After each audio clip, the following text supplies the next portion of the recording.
That's all right. Okay, here we go.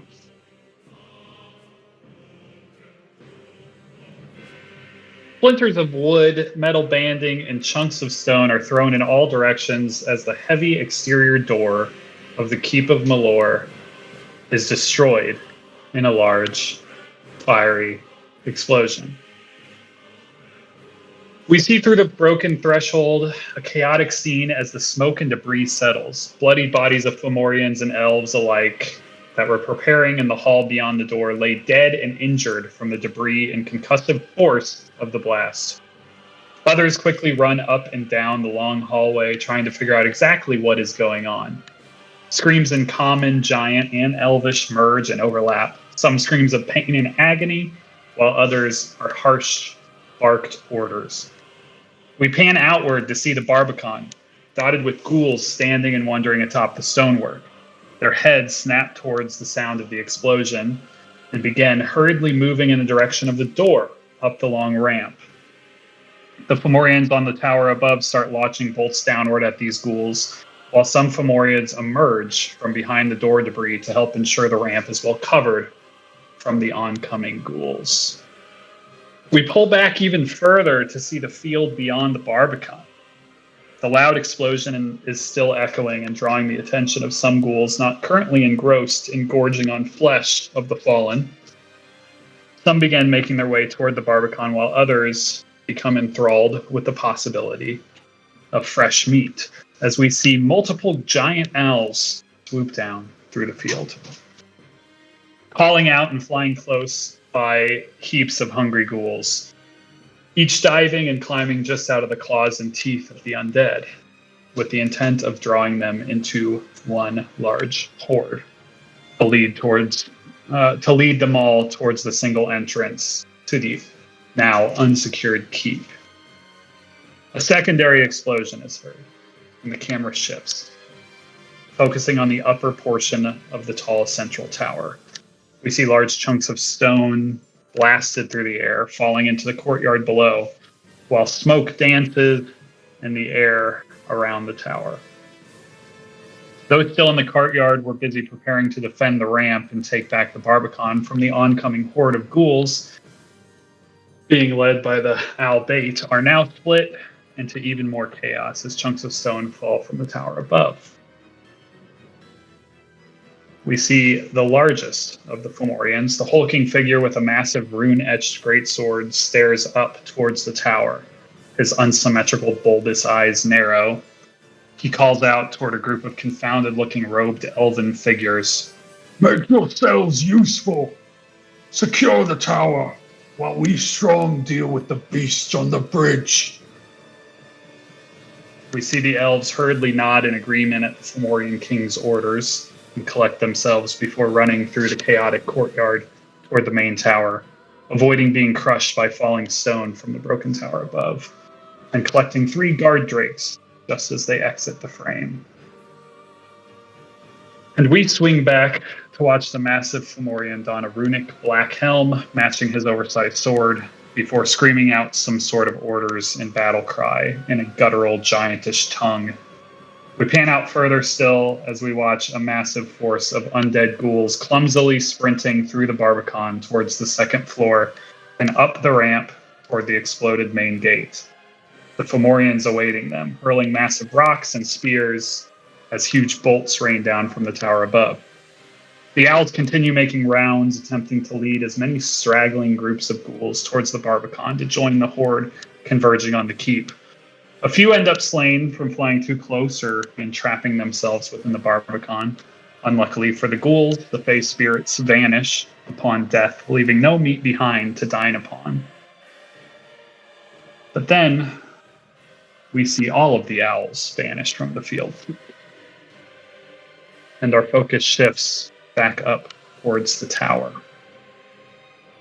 As we fly upward slowly toward the upper reaches of the stonework, approaching a newly crumbling outer wall where Xerxes' bomb damaged the upper structure, the sound of the chaos and screaming from below, of battle, of death, all fade.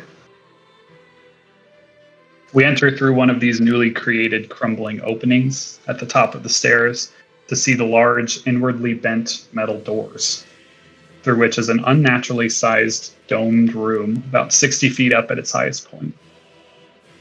The domed wall slash ceiling, made from smooth white marble-like stone, and the floor a sparkling black smooth surface. A raging inferno of green flame in the center of the room, its base over 10 feet across, with its dancing flames reaching 15, almost 20 feet high into the room. The bonfire is flanked by 2 oversized thrones, each decorated with the grisly corpses of 2 figures wearing a plethora of golden adornments, in the form of crowns, necklaces, rings, bracelets. And on the far side of the room, a dark figure clad all in black only seemed to just stand from a kneeling position and began to pace counterclockwise around the western throne toward the party who had only just entered, mostly invisible, through the door. I'm going to put you on a map. Visualize a little better.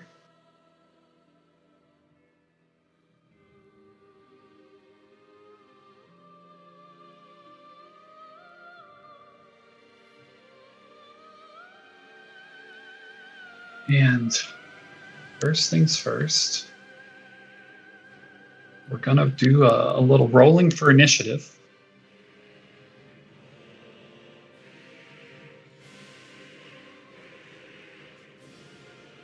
My sandbox is very broken.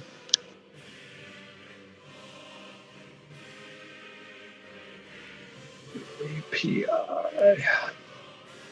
Michael, do you remember why Lagandu and I have 2 dice on our character? Yes. Let me see if the thing is. Come on, API. Hey. API is working. Yes. So the green die is your spell that you cast. That gives you something about initiative. Gift of I forget what Alacrity. it's called. Yeah, Gift of Alacrity. And what's the other one? And the red die is because you failed that save. Okay. Let's remember that I'm colorblind, and those colors are literally the same. Yeah, they're literally they're so small. It's like that's 2 dice. Yeah. So there's one bit is of negative feedback for this new new world order that we're living in with Roll20. Let's stick to the dots. Yeah, the dots. Love that. Okay. Let's see. So. Oh my gosh. It's unbelievable. Wow, you both did terrible with the new initiative. Mine's worse. Mine's 0.08. You're welcome. 0.08, but Yep. you do have and like. There you go. go. Well, the 5 doesn't count. Well, you do have it. Yeah, it should, right? Oh, did you roll the first one at advantage, or how does it work? I don't even remember. It's plus a D8. Oh, you get to add a D8 to your point zero to your point 0.08. 0.00. I don't know. I kind of like the 0.08. Wow. That's amazing. Hey, there you go. 7.08. Should I see if Will can roll a die, or should I just roll Salix die for him? Roll it for him. Say yeah. It's just initiative. Yeah, I think so too. Open his character sheet.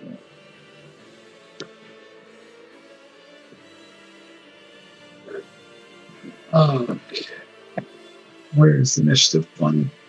Character sheet. There that is. Solid.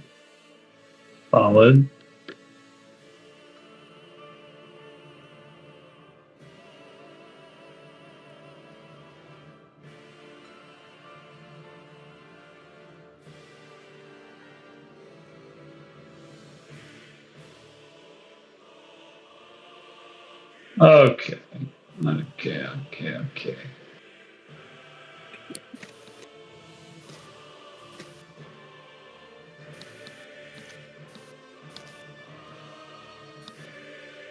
Okay. So, as you may have noticed, you are all visible.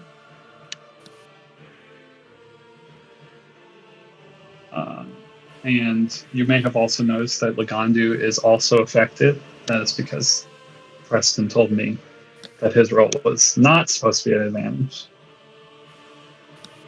like a champ. Which means the critical fail streak is a continuation. That's 2 in a row for the lad. Because he did critically fail. Afraid I don't need a death save. Okay. Keep me alive. And so my notes now, Selig, Stephen, and Lagandu. Currently, you are essentially incapacitated. You cannot speak, take mental actions. Thus, you have both lost concentration on your spells. Hence, we saw the owls vanish from the field, and you are all now visible. And as stated before, you are compelled only to move the full complement of your movement speed towards that green flame, which is just so much fun. And where you guys currently all are, you're essentially all entering the room. I just can't fit you all on the map in those ways. So you'll basically take your turns from like if you're measuring out speeds, it'll be like from where Dyson and Xerxes are, because that's kind of where you're entering the room. If that makes sense. I'll give you the benefit of the additional 5 feet. The 5 feet. Yeah. Who's to say? Could matter, could not.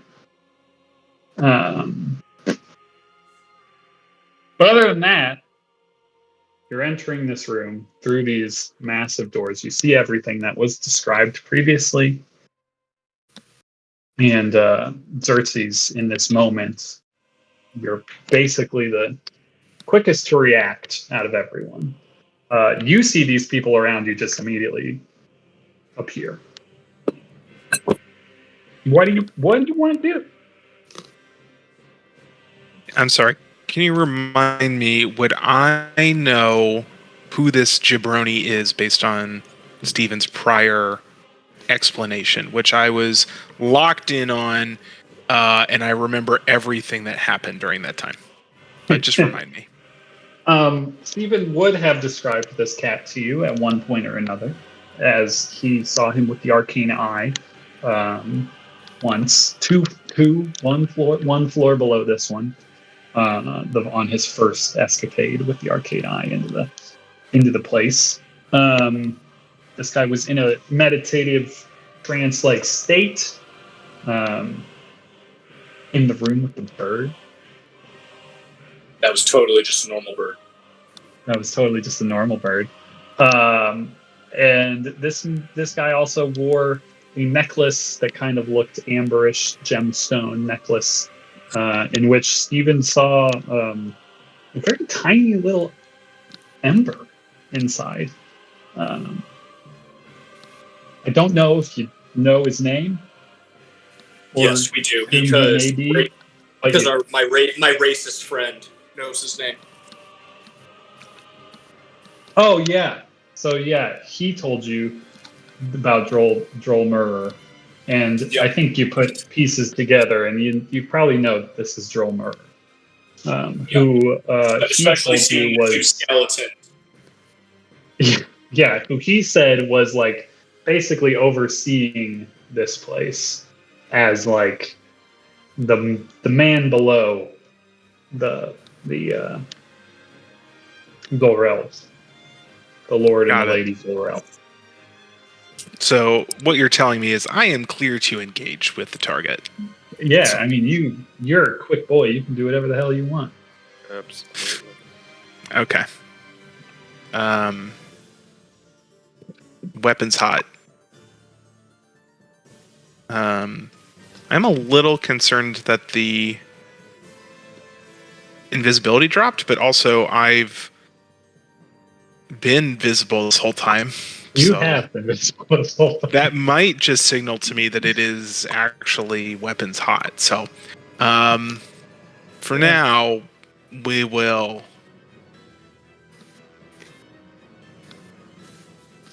Bang, bang. Move there. And. Bang. Bang. There we go. We're back. We're back, baby. Lagandu may have had the curse passed to him. Sorry. Look at the Lagandu had damage, died, too. so Xerxes could live. Somebody's got to get the Nick curse. And I had it for a couple of sessions in a row. You did. That is true.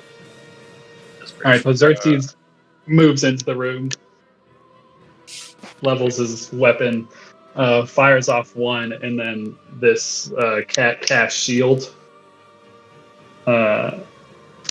As one of the things impacts this this form of shield. The second one, which he's still holding there, just and hits him in the fucking arm, and he's not expecting it to go through.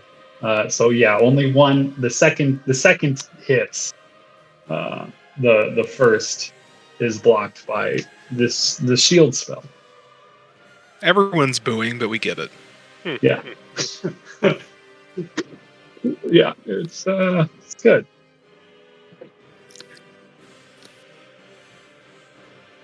Anything else?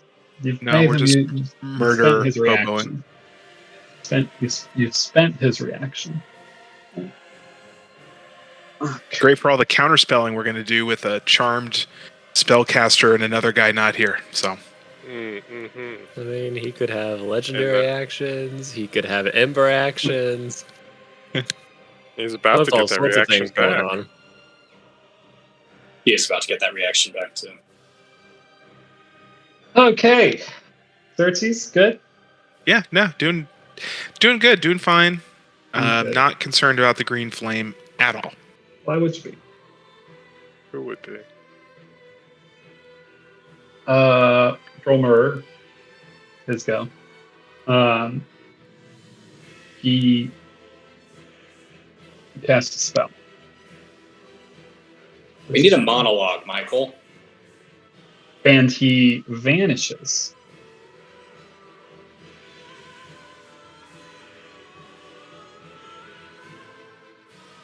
Hooray! From sight. Fight's over. You did it. You did it, Nate. Scared him off. Just vanishes from sight. And from that direction,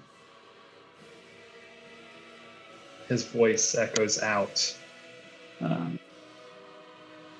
This chamber is off limits. Entering here is an affront to my good masters, the Lord and Lady of the Marsh. The Zorels are currently otherwise occupied. If you have come to speak with, or perhaps kill, them, you are, of course, outmatched. You may have destroyed the towers and survived my defenses. You may even best me here, but you are no match for the Archfey. When my lord and lady return from beyond, they will use your heads as the footstools before their very thrones. There is no stopping the coming of our fetid prince, and the end of all the lesser beings with his coming. You can kill me now, but his coming is as inevitable, he barks, as your end. Take it back from one. Take it back from one. We'll do it again. Yeah, Will, we'll do start it. it And now. Will, clap. Will. Great. Love that. Love that Cast monologue. a That's spell. great. He maybe moves or something. Who's to say? Nobody knows.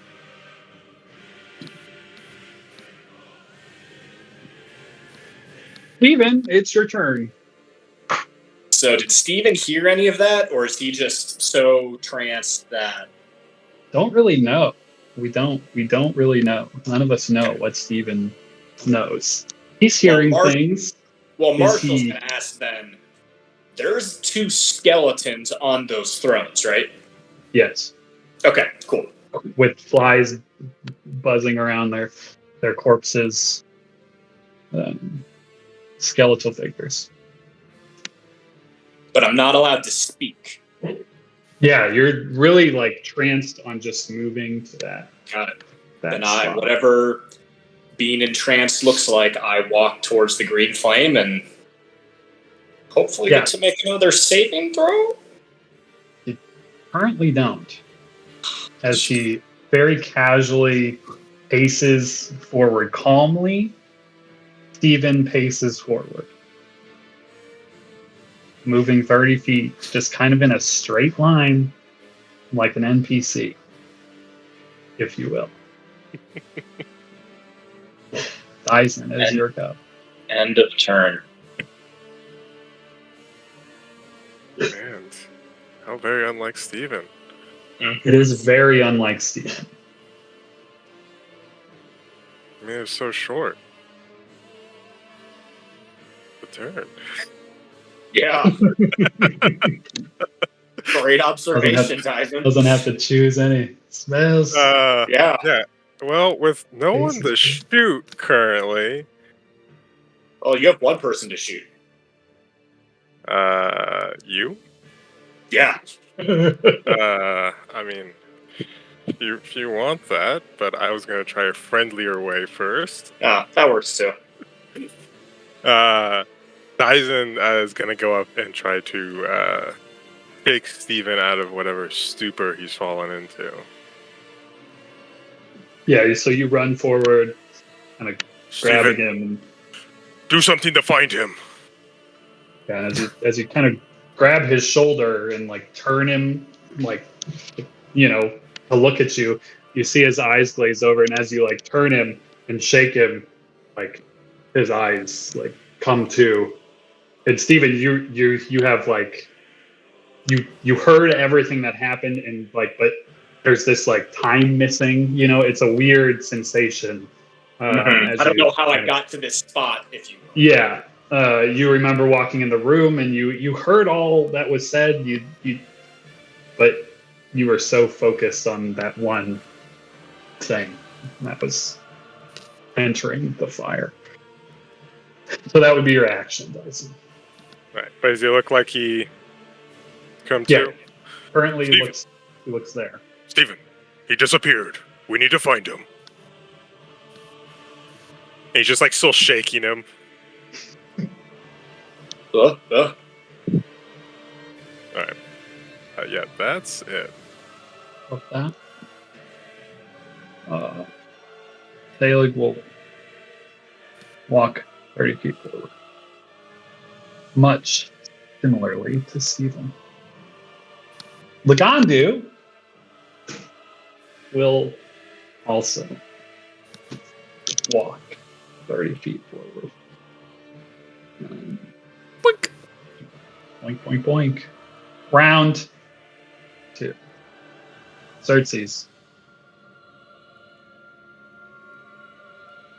Well, not having any target, he will look 0 target. toward his friends. Does he notice anything weird about Mr. Salig? Yeah, he did the exact same. Like after you look over and you see Dyson kind of shaking Steven, and then you see like Salig doing that same thing. He will go over here and try and shake him out. Love that. Very similar thing happens. And then he will move away. It's almost like Hit him a with party the- fruits together. Yeah, don't fireball me, bro. Smack him with your gun and walk away. Love that. Anything else? No, sir. Roll murder. Do something.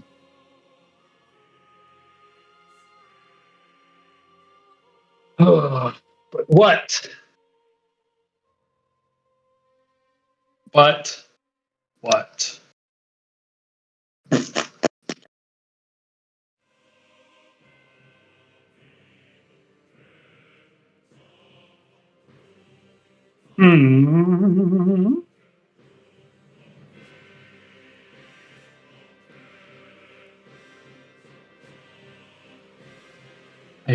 I hate spells, man. Hate them.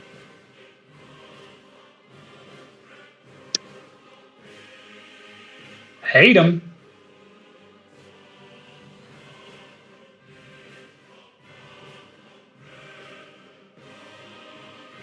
Yeah, it's got to be that. It's got to be that.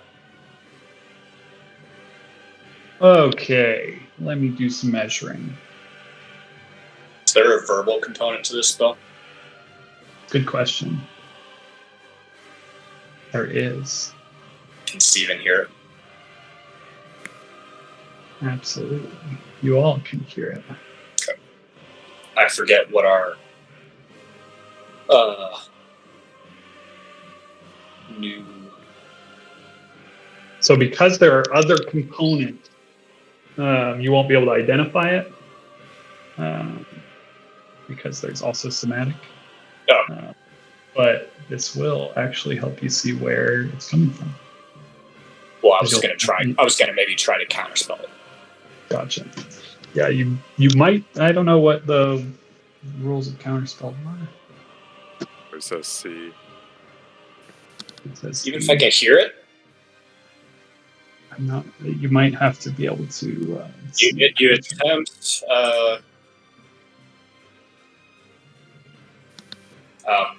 Yep. When you see a creature within 60 feet. All right, never mind. Yeah. Critical roll broke the rules. That's like nothing to do. Okay. This is technically every DM's right. Yeah. So if No, Mike wants to break the rules here. I was remembering a specific moment in Critical Role when one of the players counterspelled based on just hearing the spell being cast. I mean, it is kind of cool. Yeah, that's what I was asking about the verbal component. Still measuring. I don't know why I just picture that the verbal component of the spell is the very beginning of Hooked on a Feeling. What? Why No, not? no. It doesn't sound like a spell? It does.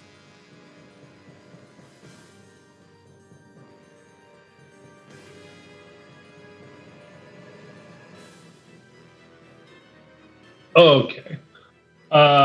So lightning bolt leaps through the air. Ooh. Coming from this here direction where you hear some noise.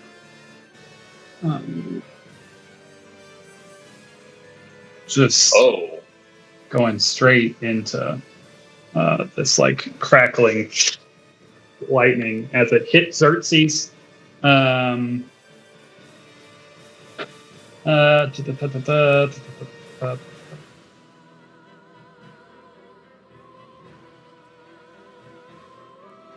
Which dexterity saving throw from him, and then bolts leap off of him towards the rest of the group.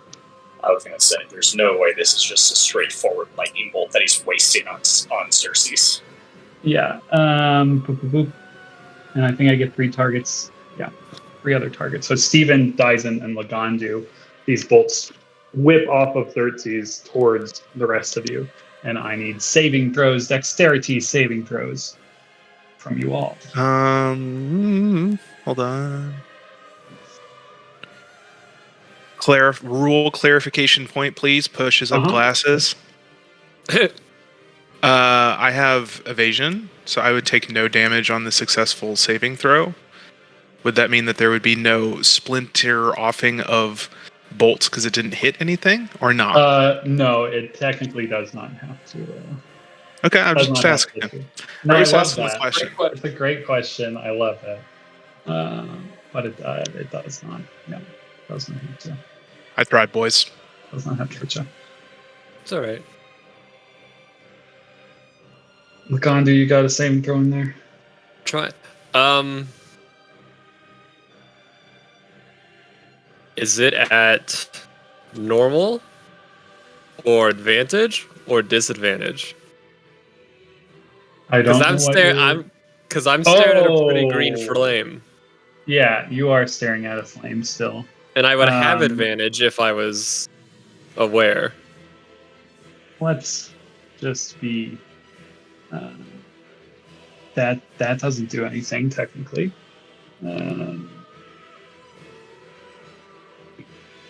You're not aware. Let's just say let's do it at normal. Okay. If you normally would have advantage, you get it at normal.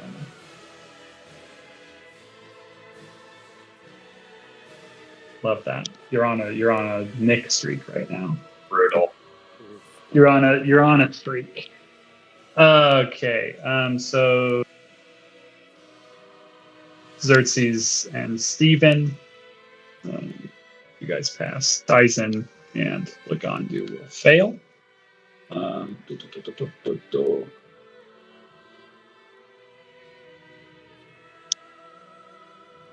Taking some lightning damage. Yeah, there's the dice. You're going to roll for Will. Will, Selig is not hit. Okay. Targeted up to 3 other. Oh, that's right. Yeah. Well, that's convenient. That worked out well. Yeah. Worked out well. I like that. You have my 48. Oh, 48 points of lightning damage. That would have been a really good time to Fail counter save. spell. Or half as much. On a Or 0, successful bro. one. Or 0, bro. Another thing you might notice is he does not appear. Yeah. Does not Got it. appear. But the, that was my reaction to reduce the damage a little bit. you guess he's somewhere in these squares from the noise and from the lightning. Somewhere over there in those 9 squares. At least, unless he moves, obviously. That's where he last was. And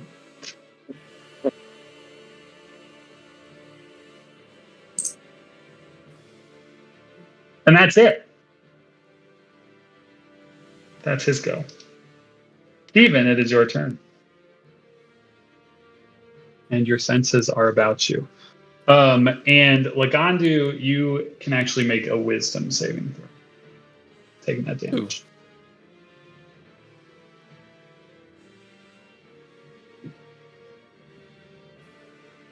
You're still entranced.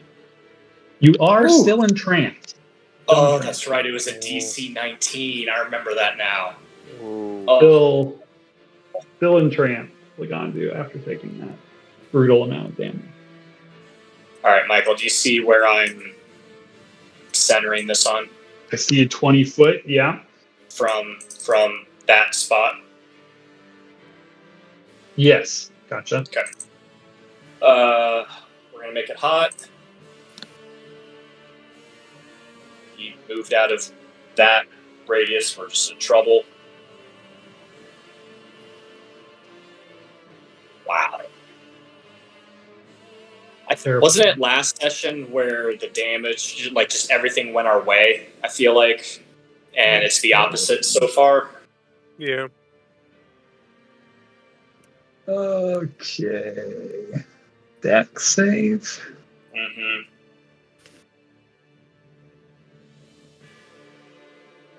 It's a fail. That's a fail.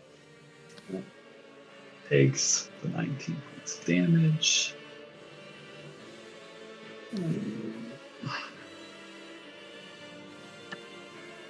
And must make a con saving throw. Good. Keeps up the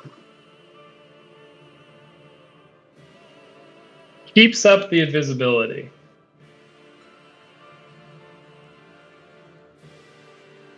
But he was struck.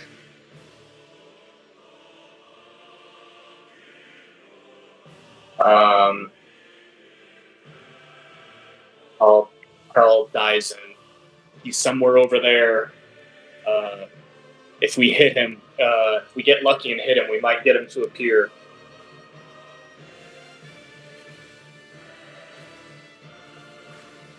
That's my turn.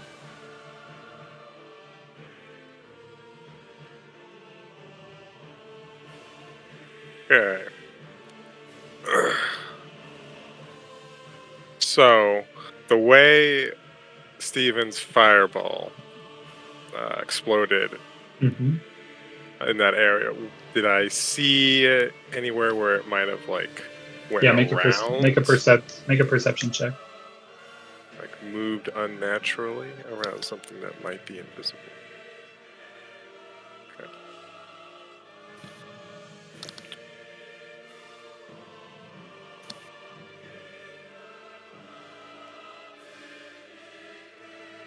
Yeah, so right at the edge, let me grab this. What layer did I put you on? What layer did I put that on? Token layer? Map layer? No. GM layer. Mechanic. What? Can you guys see the red deleted it. circle? Yeah. Yes. Yeah, Dyson. In this, these four. Those four? You saw like a weird anomaly, essentially, at the edge of where the fireball reached. That was there was right some there or something. some kind of strange anomaly, yeah, within those four. I think where you Four picked squares. was the right guess. I don't remember exactly where I placed the center, but I don't think he could have reached those bottom squares, and got hit by the fireball. Right.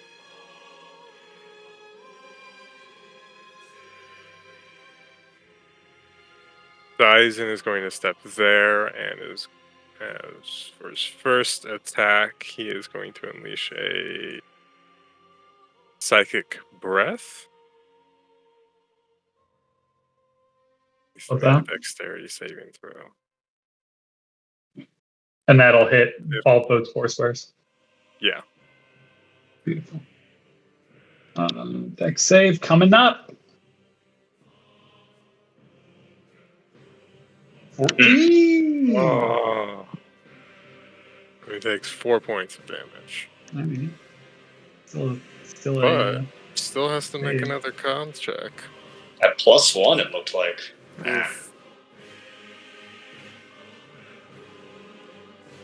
I realized I didn't have his yellow dot on right there. Still good. Still good.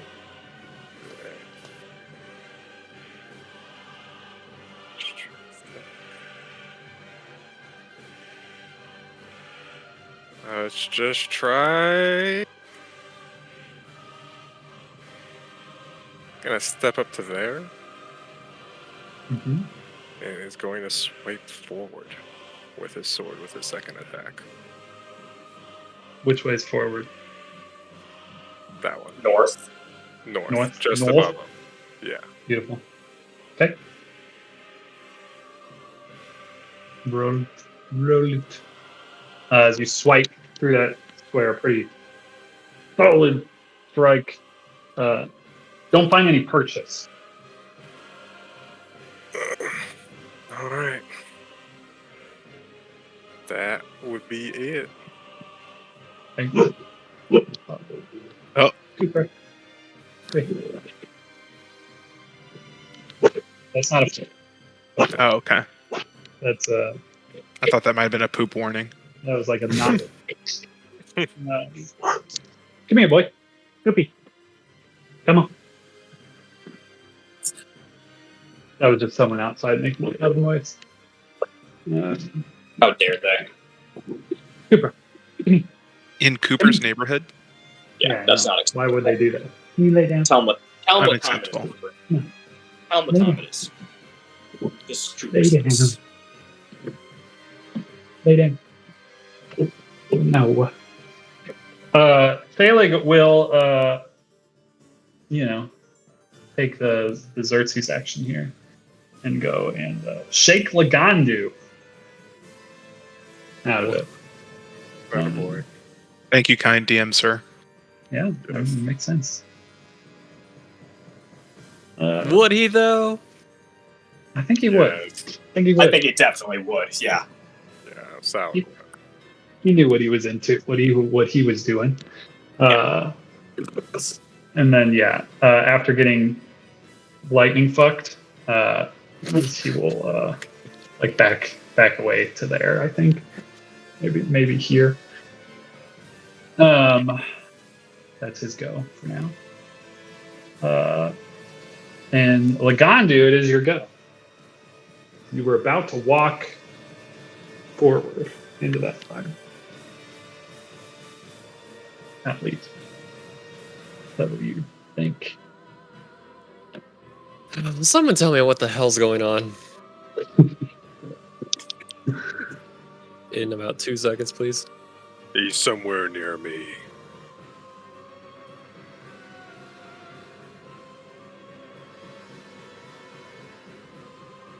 Well then.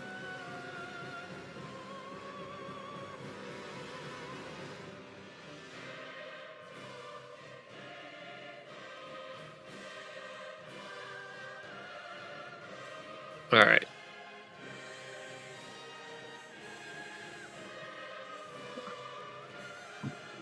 Okay. A lot.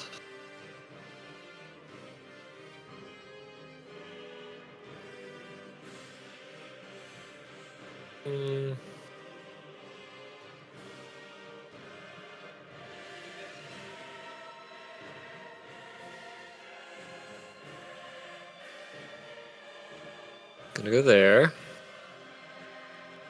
And we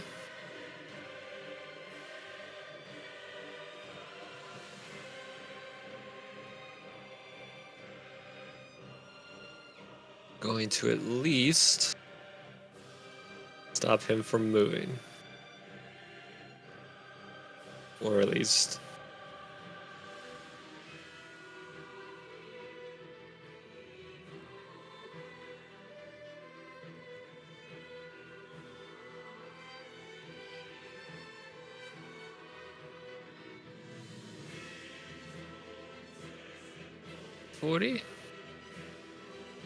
that needs to go. Oh, I'm not gonna be able to move it. Cute and Hold little. on, I got it. Oh no. I know what that big green thing is. We're casting Thorn Spike right Hell? there. Yeah. Yeah. Nice. Dyson can fly if he needs to. Yeah. Does that do He's also anything? just on the edge of it. Does that do Dyson's anything not to anyone initially. in that range? No, it's on their turn. Dyson survived blowing himself up. He can survive some spike growth for a minute. Yeah. Great. Great. Yeah. That's it. Okay. Another round, another dollar. Xerxes. Well, here's the good news about bullets is that they travel across a plane. Yeah. They do. I love it. So he's going to aim straight ahead. Okay. One might say 5 feet to the left of Dyson. Okay, great. Yeah. Yeah, roll to hit. Brap. Roll D100s. One is gonna go with the first, and one's the second. 50% miss chance. You want to roll high. Come on. Oh. One. No doubter. Okay. No doubter on the first. Hold on. Hold on, because he might Cuz become Cuz- Oh, yeah. he might become visible because the first one hits, dealing 12 points damage. He must roll save. He succeeds. The second one does miss, but Dyson, the impact is literally directly next to you. You hear it. If we're being real, there's no world where Xerxes was going to wait to see if the first bullet hit. He was just, let's go. probably true, but I feel like with his heroic Yeah. split-second instinct, he would be able to make that micro adjustment because it was a crit and hit him in the fucking heart or something. That's Uh, true. Even That's though true. it Man, was meant to wasted the Move. 99. But the first one's a fucking no doubter. Yeah, he appears to be directing. I sacrificed the critical hit for another roll on the D100. Absolutely not.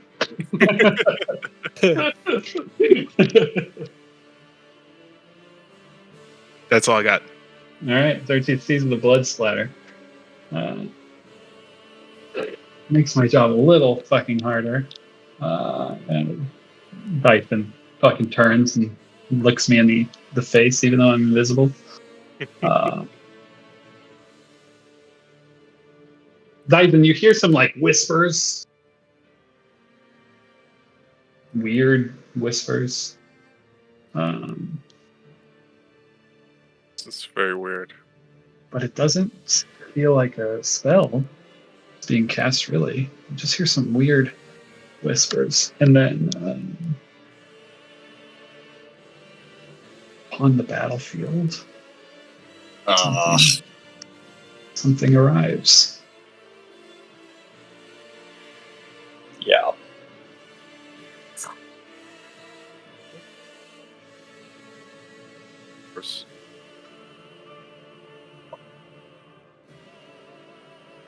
Oh, you love it when that happens, guys. What a roll of initiative. What a roll.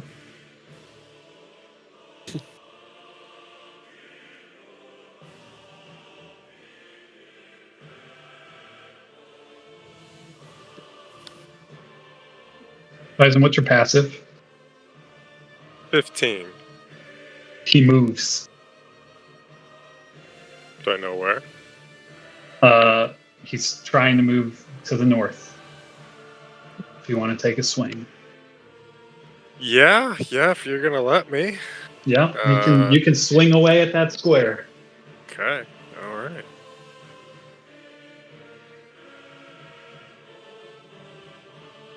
$18. D100. 50% mischief. Oh my goodness. You swing and you just feel like he ducks under it as he moves. And you get the sense that he went to the north. You kind of hear him grunt or make some steps. Does he take damage? He takes. He's going to take some damage when he makes his first fucking movement. Roll me 2d4. Is it 2d4 every fucking square? Yeah.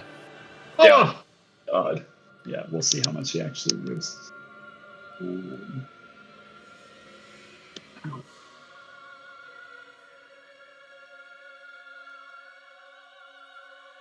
Riskier for him is that he's gonna fucking fail. So close. That was the hope. We just need one. Another 2d4, if you will. Come on. We're improving. I'm so scared. I'm so scared every time. Oh, Alright. You want to move some more? Get a little bit more further away? I don't think so. Okay, well, that's your choice. Yeah. do I see the trail of blood? Yeah. Not yet. Or the feet prints. No footprints yet. I don't know. That's his go. It's my new buddy's turn. Who luckily is floating.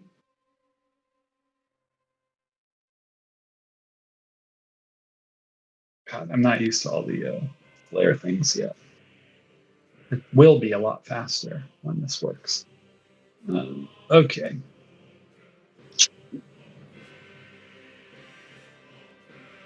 It's gonna fly.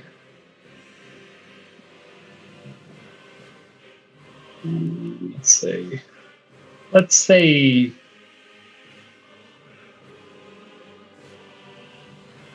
Shmeaw.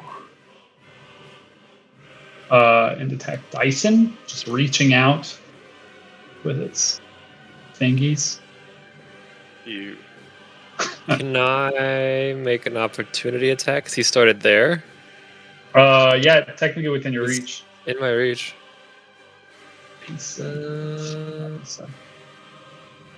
Normal.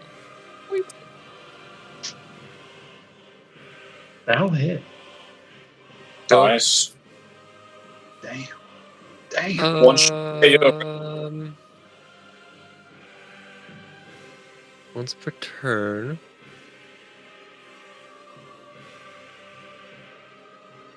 It'll do an extra D4. Or no, it'll just do an extra 4. Hold on. It's been a minute. I think it is 4. But it's by proficiency, so yeah. Yeah, Extra you did. plus 4 damage.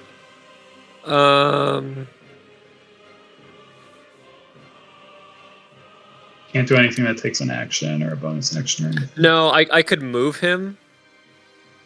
But I feel like his movement's gonna be so much that it's not gonna matter. You get the sense that, he has a lot of movement. Yeah. So I'm not gonna worry about it. That's all what I was looking up. Alright. Continue. Okay. Flies there and he does his thing. He reaches out, tries to drain your life. Roll. 17 is pretty solid. That's Yeah. miss. Yeah. That is a miss. Damage. A misty miss. But a lot of damo. It's good damo. Proud of you, little Wraith. Proud of you, little Wraith. Steven. That's the Wraith's turn. All right. I would like you to reveal yourself to me, Drawmore. So I'm done fucking around with this. He thinks no in his brain, but nobody else knows that. Okay, yep. You can see him. Right there.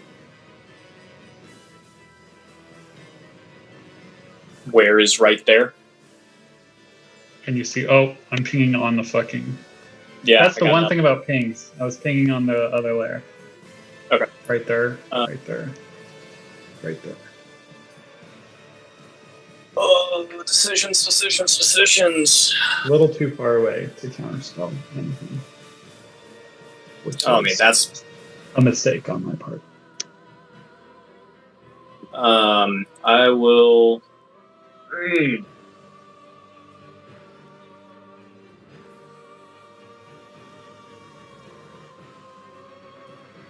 Yeah, I'll stay where I am. And I am going to use my...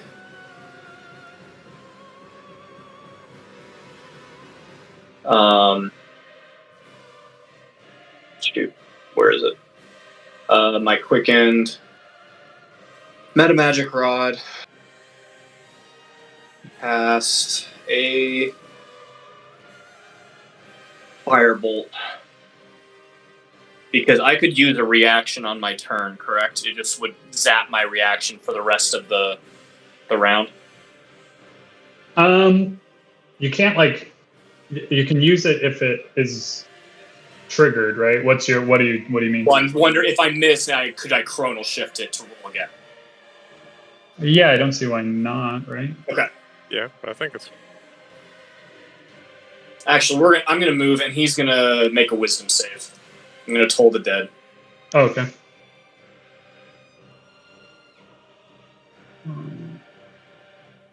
Shoot. Wiz? Whiz. It's a Wiz. That's a fail. Terrible. 16 points of necrotic damage. Oh, God. Come on. Don't you know cantrips hurt at this level? Come on. Dick. Here it comes. Come on. Oh, Oh my gosh. Only 5 in a row. Let's go. Will you ping where he was again, Michael? Yeah, he's 3 north of Dyson. I could really just put him on the board with an invisible icon at this point, because Steven can basically tell you where he's going. I will think to Dyson. He's, I don't know if I would know it's 15 feet, but like, you know, he's just, does Dyson have reach? I would know this. Well, Dyson does not have. He has a he has a crossbow he can use technically. Okay. But he also has his draconic breath he can use Okay. to reach. I that. will think to everyone. He's directly north of Dyson. Xerxes, shoot through Dyson's legs or something. Perfect. All right. Dyson, it is your go. get that Dyson's gonna lead with a message in your second brain. breath. Sounds like the thing to do. What do we... I always... Dex. Dex, yes. Ooh! Fails. 14 points. Things are going poorly right now. Fail that concentration save, Michael. That's all you have to. God damn it. Oh my god. I'm calling hacks. I can't roll These below a have 10. all been flat D20 rolls too. It's not like he has a plus to any of this. Can't roll above a 10. Oh my god. Ridiculous.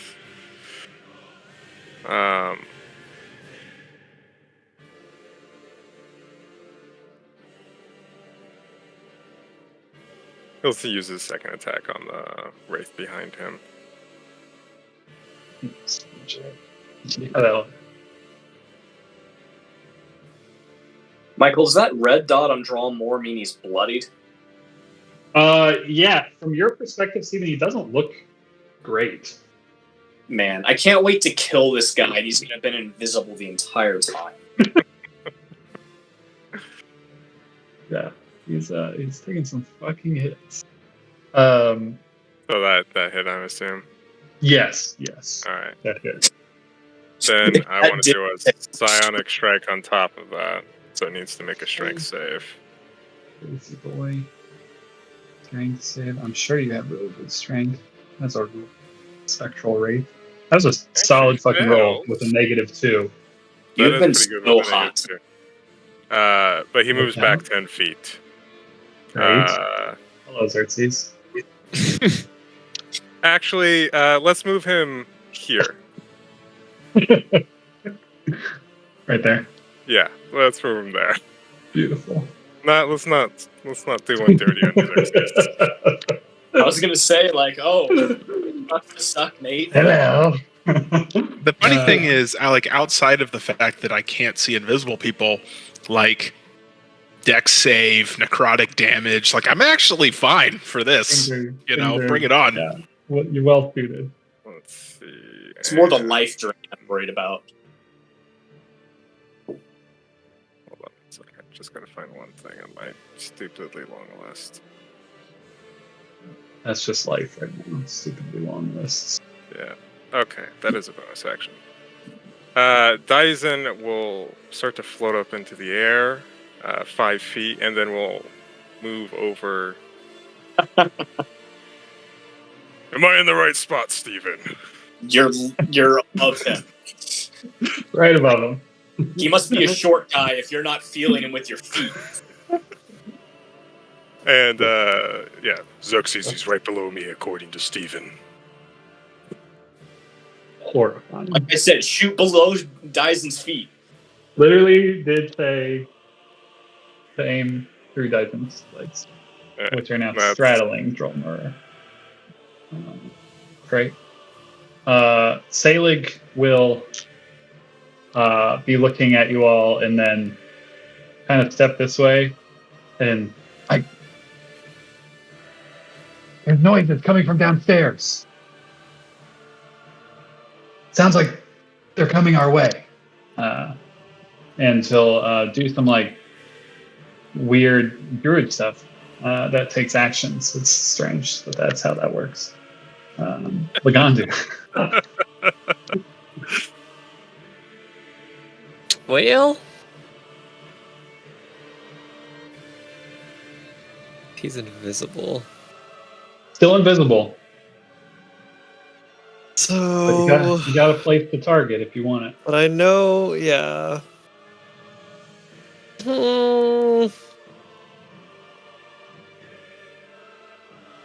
It would move him though. Well, I guess it doesn't have to.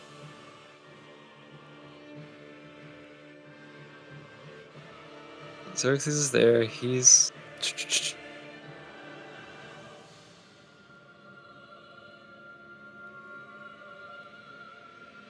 move there.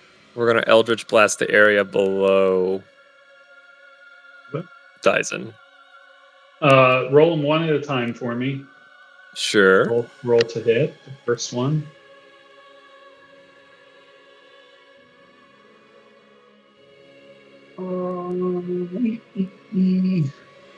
Okay, roll to hit the second one. Okay. Give me that D100. See if that one hits. Yes, it will. I will have to move Dyson for a second so I can access the token beneath him. As I give 9 points of damage. That hits. Let's see if my flat D20's Oni, and he's visible. We did it. Yeah, A after long national nightmare is over. 7 Yeah. or 8, I lost track. Hang the He is banner. now Mission visible.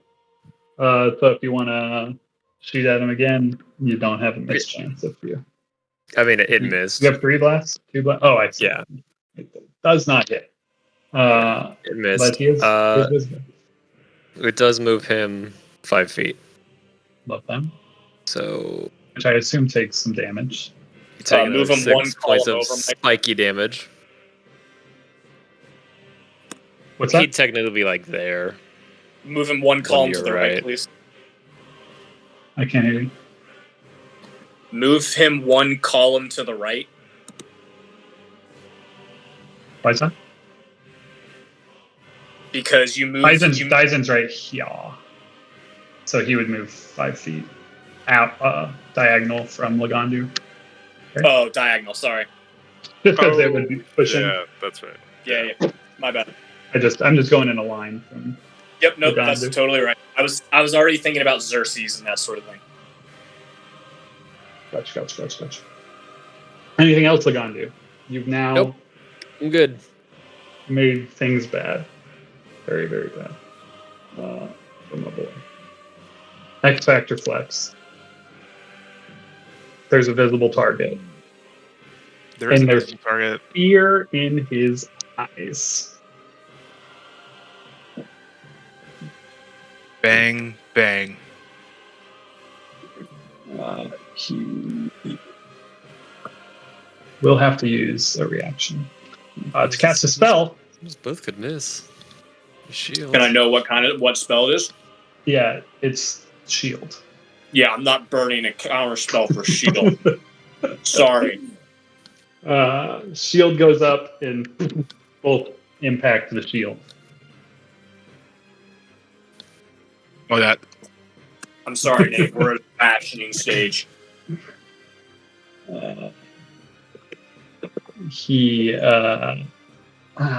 Fuck me.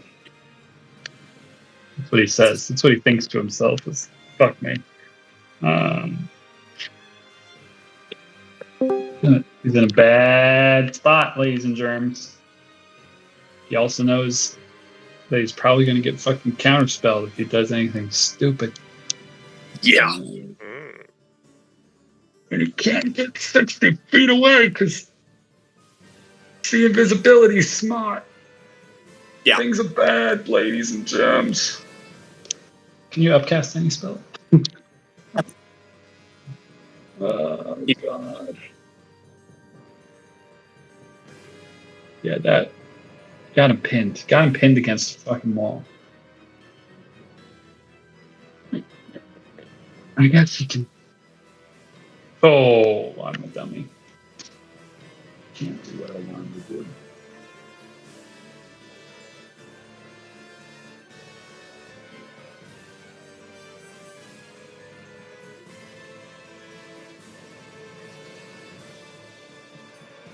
Yeah, he's got no choice. He's going to try to cast spell.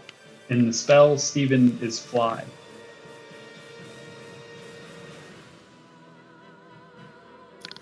Is there holes in the ceiling? Nope.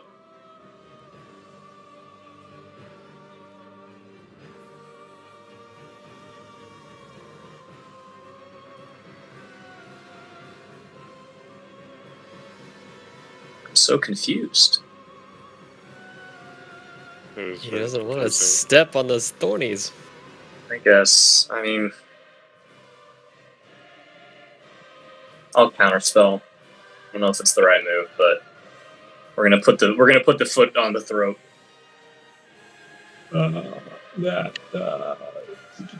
Right? It should automatically. Yeah.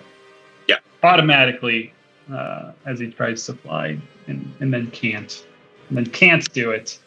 I don't think he's got a bonus action in the bag. Movement seems like a mistake, but staying beneath Dyson also seems like a mistake. It's got not a lot. It's got not a lot. Race turn. Race target Lagandu. Because fuck thorns.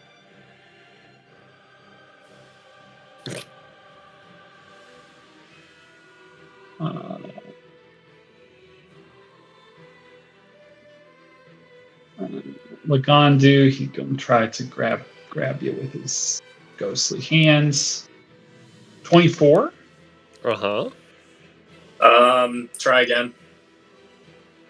Oh, I counterspell. Damn it. Yeah. Sorry. No reaction. So 21 points of necrotic damage. And I need a Constitution saving throw. I saved. Another one? A different Constitution saving throw. Oh, okay.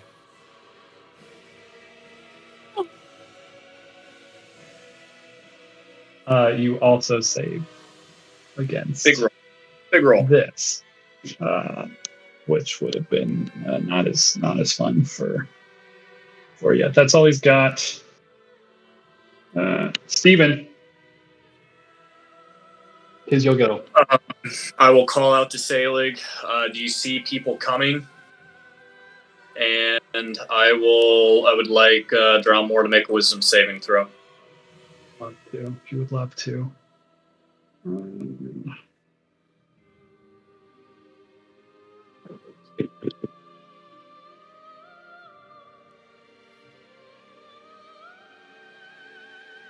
Where's my buttons? Oh, I'm on the race character sheet. That's fine.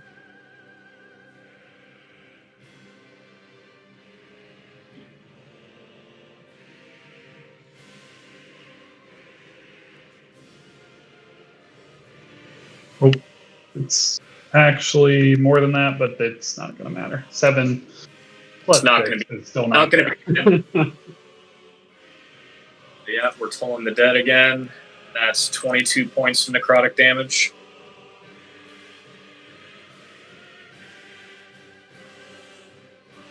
You see as his eyes kind of go black and then black reddish tears come out of his eyes, nose, ears, and he crumples to the floor. Dead.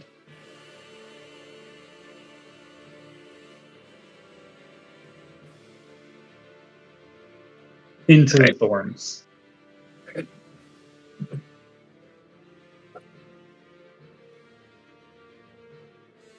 Okay. And the wraith that is now like you see it like reaching out again, essentially to claw at Lagandu, and it just vanishes into a misty ash.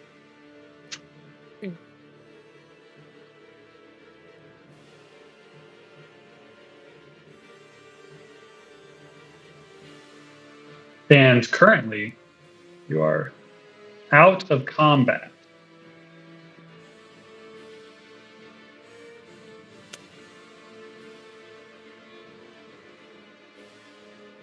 Dyson loot the dude's body that he's floating over? Yeah, absolutely. While that's happening, I'm moving south to go with Sailor to see if there's anything coming up the stairs.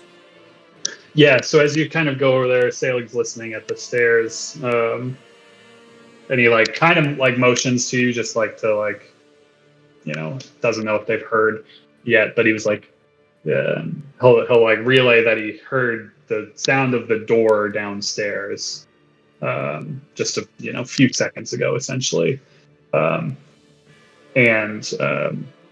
it sounds like not overly like quickly, but there's like movement at the base of the tower.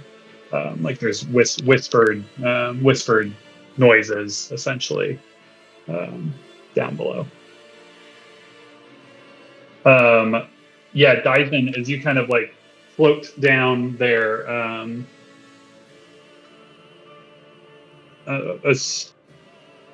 there are some things on his body. He has a spell book at his back. He has a necklace, that amber gemstone necklace. He has in his pockets, as you're kind of like, all these little pouches, bags, whatever. Like he's got a quarter staff that looks pretty nice at his side. He's got a dagger that looks pretty nice. As you like peel back some of his like leathers and clothes, you can actually feel he's wearing some kind of armor, which is interesting.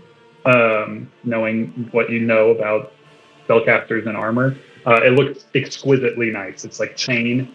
It looks like very nice armor that he's wearing like under his clothes. You would have to take time to get that off of him.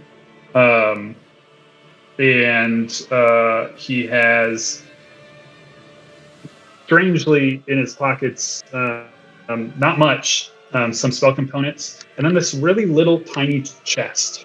It looks like a little miniature chest.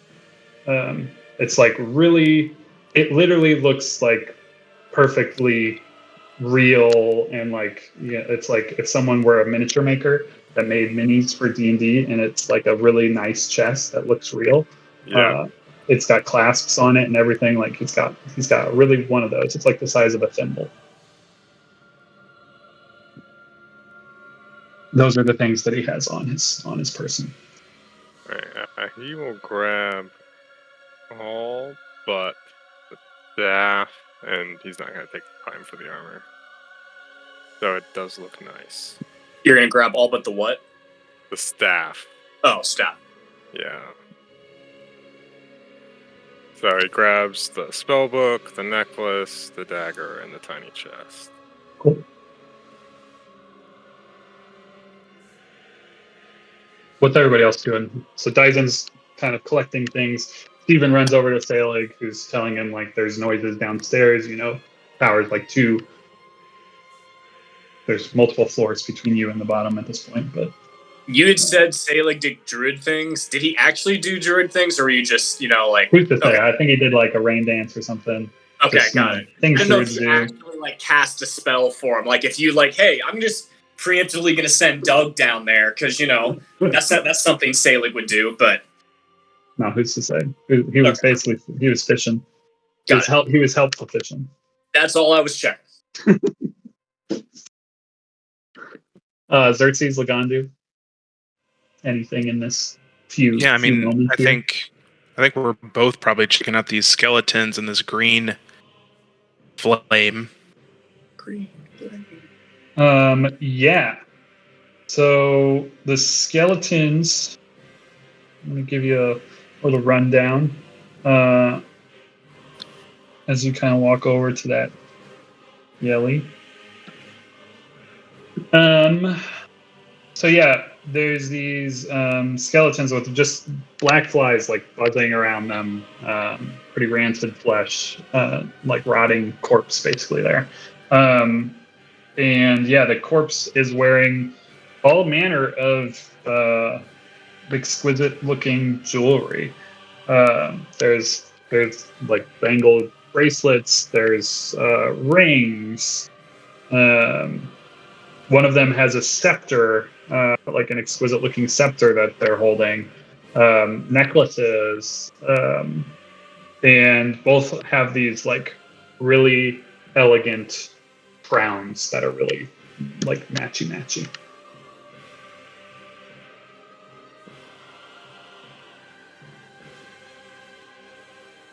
And then there's a Have I big seen this fucking kind of like bonfire. green? Yeah. Have I seen this kind of green flame before? Yeah, so Xerxes and Steven would be the two in this party who had seen green fire similar to this before, and actually passed through green fire like this before at Bray. It looks really similar as you're close to it, looking at all of the things that these corpses are wearing. You don't feel any heat from the fire. Which is odd. You're standing right next to this raging bonfire. But yeah, there's no heat or anything to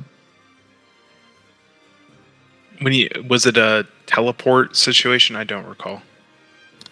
Yeah, you guys passed through it at Bray at the tower, the dark black tower at Bray. You walked through green flame and appeared elsewhere in a strange demonic temple. Oh, that's right. We went down the stairs.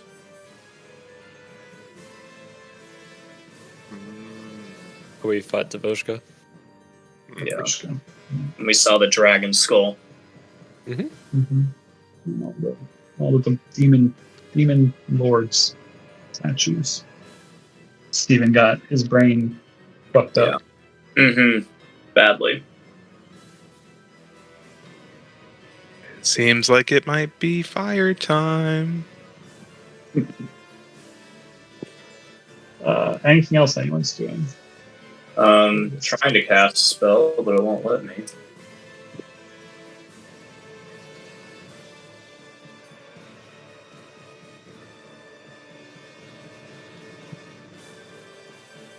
I'll just roll it.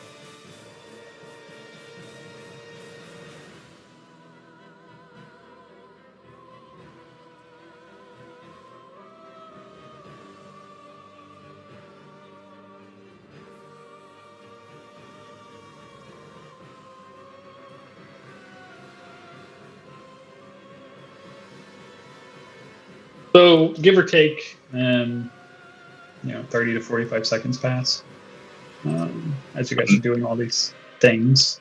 Yep. And everyone needs to make a wisdom saving throw.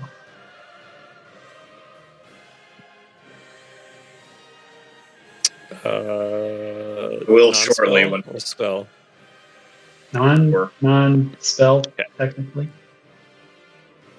Oh, was that a sailing roll? Is Will here? Damn. He's like in the Discord. He just hasn't. Can you hear me, Will? Yeah, I'm here, just kind of getting combobulated. Amazing. I was just shocked when I saw sailing roll without you clicking a button. You can get your character sheet off my screen. Looks like we're going in. Good ass rolls. X Factor Flex. Actually, we'll just have everyone roll initiative. Seems like the best way to do this.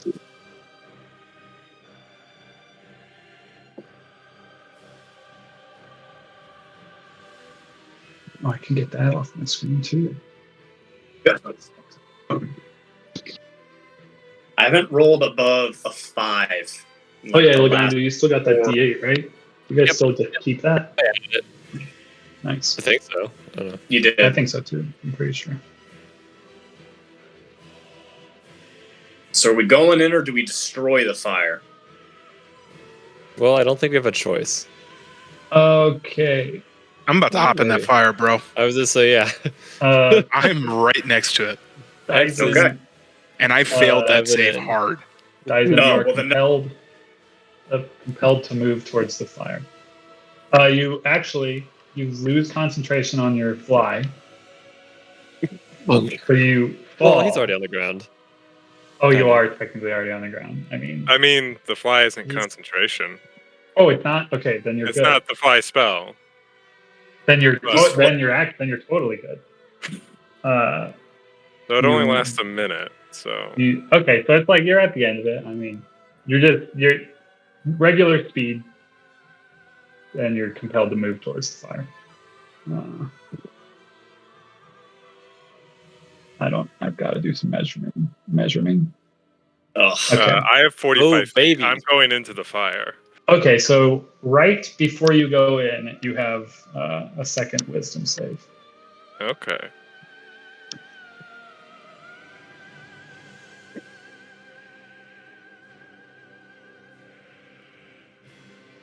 You snap out of it like a second before entering the fire. You shake, and you're like realize what you're about to do, and you're standing like literally writing. But that's the end of your turn. Steven, I think you're good. I have to Yeah, I passed. Steven passed. So Anything you would like to do on your turn, Steven? we still don't see the people coming from below us, right? No, you don't see anything yet. Basically, the right here is like a turn in the staircase where you'd be able to Got it. see. Okay.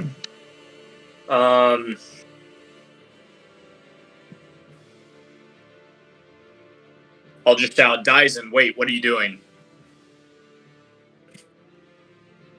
I mean, because I can't imagine I'd be able to tell that Xerxes failed, with his back to me. And Yeah, they're both. He's just kind of standing there at the time.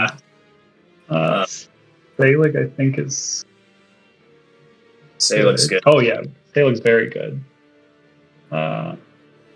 Later, Nate. Thalig, if there's anything you'd like to do, Thalig.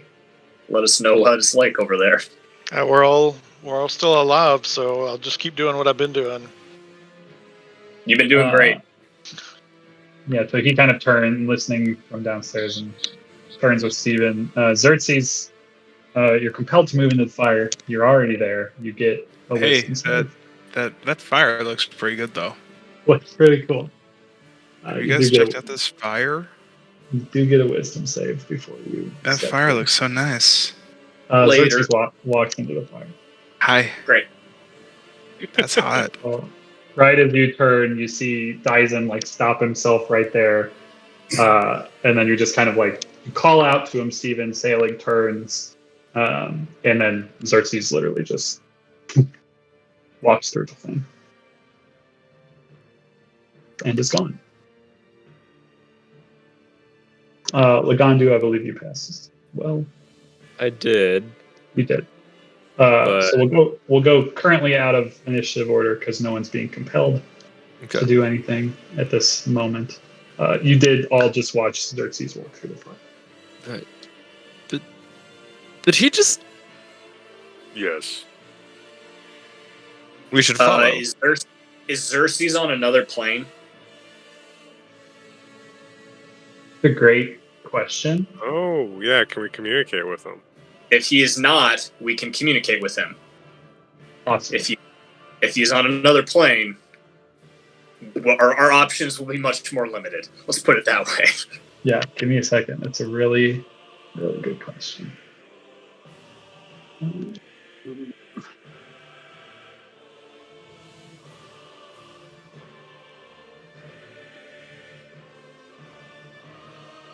Really good question. Think we go after him? Tyson? I think we have to.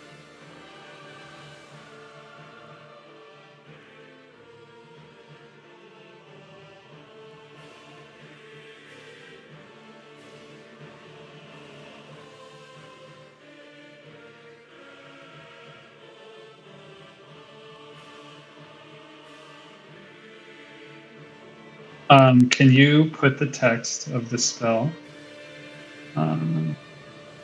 Yours.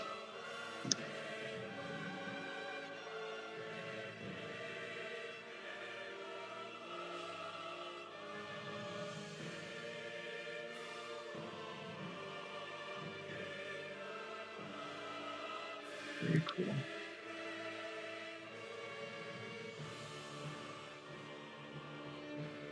there is a matter of time when you all, as you're standing there, get this incredible sense of out of body experience, if you will. Xerxes, as you pass through the green flames in the center of this wild scene that we're currently in, your senses alight with sound, sense, visions, and feelings. And the rest of you get this flash of all of this too, as you're sharing this telepathic bond. You see a miasma of nauseating fear overcomes you as you each flash back through moments of time. Some of you kind of recognize these as your own experiences, and others are things that you've never seen before. There's this rush of moments, both past and future, all kind of occurring at once. Essentially hundreds of hours of YouTube videos all reduced to a few seconds that it takes to pass through this fiery threshold. You see endless flashes of faces of fallen foes and allies alike. You see Sir Garen, Tamir, Devoshka, Warbreath, Lord Volmer, Nethys, Gaultier, Clavius, the Captain, the Lord of Briarwood, the Rue. And then this torrent just accelerates. More and more faces. You see relatives, neighbors, strangers, some familiar, others not. Until it becomes this blurred vision of flashing faces that slowly morphs into a rapidly shifting, sinister looking, grinning skull. Just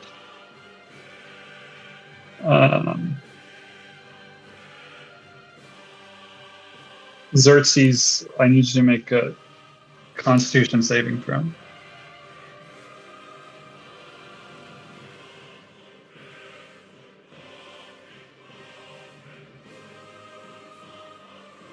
Okay. Xerxes, you are nauseated, which is essentially poisoned, but lesser poisoned, if you will. It is disadvantage on ability checks. And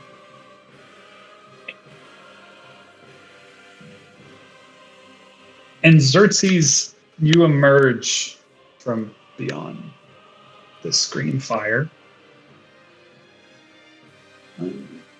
You're back kind of against this hard wall of something, stone maybe, marble. And you're standing atop this dark marble staircase, kind of looking down, where there's an orange glow that's reaching up from a platform at the base of the stairs.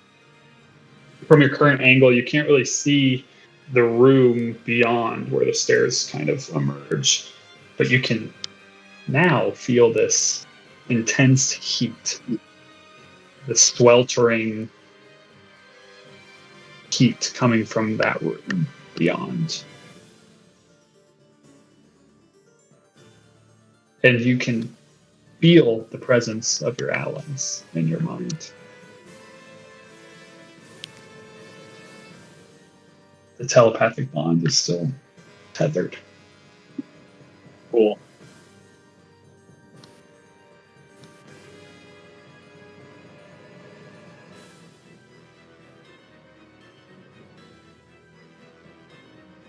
Let's take a 9 o'clock break.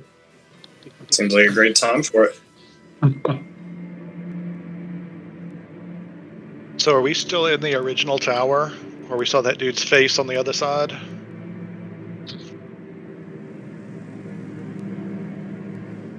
Huh? Yes. Everyone but Xerxes is. Yeah. You took part in an epic battle, Selig, where you and your allies defeated essentially invisible foe. He was invisible the whole time, and you still just pretty intensely murderballed, and it was pretty great.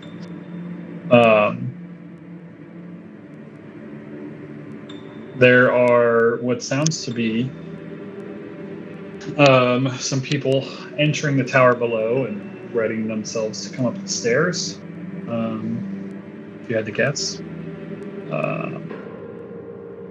You can still hear, especially probably just Selig and Steven can hear the kind of chaos that's going on outside as the battle rages on outside. And Xerxes is no longer within the tower. But yeah, you can still feel this connection to him. Though there's something odd about it. There is almost a bit of static feedback at times as you think to each other. And to Xerxes, not that it's happened yet.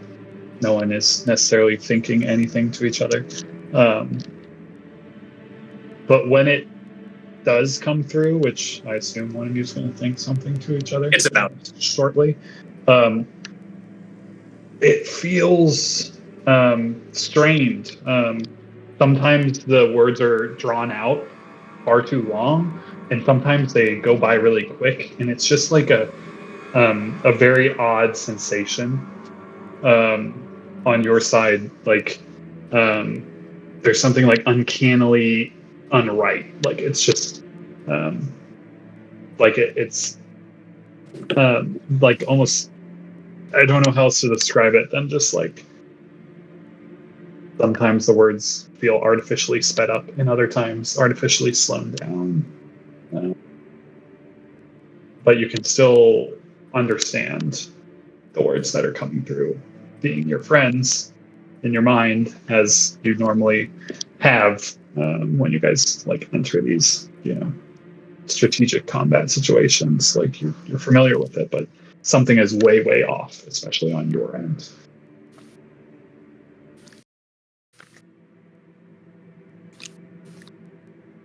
And you all just had that weird shared vision. Yeah. Xerxes, are you there? Are you alive? Oh, yeah, I'm fine. Vomits on the ground. Mostly intact, I think. Ugh. What do you see? Just looks like a staircase, a glow. I don't know, my head's kind of spinning, to be honest. Do you see a way out? Do I see like an obvious exit or fire, Michael? Yeah, so you can literally just basically see to the bottom of the stairs, where there seems to be a platform that goes out, and the stairs, there's this like orange glow that's lighting the room at the bottom of the stairs. Your currently back is basically against this back wall. As you turn around, it's just a wall, like as if you walked through the wall. It feels solid when you touch it. You can feel it against your back, and you're just standing basically at the top of an enclosed stairway. At the base, you can feel the warmth and the heat from beyond. And if you were to walk down the stairs, you get the sense you'd be able to see into the room beyond. Yeah. But from your current position, you cannot. I don't see a way out. I'll have to go deeper in to see what's going on. What did we just see? Couldn't tell you. Who are all those people? I recognize I think you are now on a new map, if I did that right. And everyone else should still be on the old map. You might just have to zoom around a bit, because I don't really know how the shift code works when I'm on two different maps at once. Can I be on 2 different maps at once? I don't It's a know. great question. He's still on our map. Yeah, I know that. But he should maybe. Yeah. See, okay. Yeah, I saw you move. That worked. Yeah, but I can't move anywhere past Correct. Unless I'm you that. Locked in a want glass to. case of motion. Okay. Yeah. Unless you want to, of course. Then I can allow you. I mean, I to do so. want to, but I'll hold off in case people don't want me to. So. Great. I'm seeing if I can be in both Roll20s at once. It is possible, and I'm excited about that. Ignore my excitement. Continue role playing. Sorry. Well, I guess we have to I go just- get him. Not I guess. We're going to go get him. It's just, do we want to try and slow the people behind us at all, or are they just going to be confused when they find an empty tower? And a dead boss. Yeah. Take Deadboth with us? I go and pick up Drolmor Love that. and bring him up the fire, and I'll try tossing him in. Great. I love that. I almost just tried to drag him on the screen, which I know wouldn't work. How much bludgeoning damage does Xerxes take? Yeah, How many stairs does he get pushed down? Years. it's really confusing having the 2 windows open because I tried to put him in the other window. Xerxes, the corpse of Drolmer. Does the Swapped quarterstaff even want And So to? this appears. No, he just it just appears like as if like appearing through that wall behind you, and just hits the top of the stairs and rolls down a few steps. Dunk, dunk, dunk, before just like coming to an awful halt on the steps. Oh God! Oh. Do you see the dead body, Xerxes? Yeah, oh God, I wish I didn't. All right, we're coming in. Be careful. Okay, Go in. going in. Yeah. Did that quarterstaff go with Drolmor, or is it on the ground still? No, it's on the ground. I'll go pick it up. Love that. Toss it in the bag of holding for further inspection. Note that, please. Note that. Yep. That was a nice way of bringing that, whatever that armor was that it had. Oh yeah, that's right. Great. He still has a nice armor on him. Now we can strip him too. Great call, Yeah. everybody. Pull some of these peeps in here. Before we please, go, right? I'll hand Lagandu a potion of greater healing as I'm throwing this in the bag of holding. Nice. Okay. Oh, nice. Nice. Big things. People love to see it. Right, Xerxes is going to be a little bit of whiplash, I think.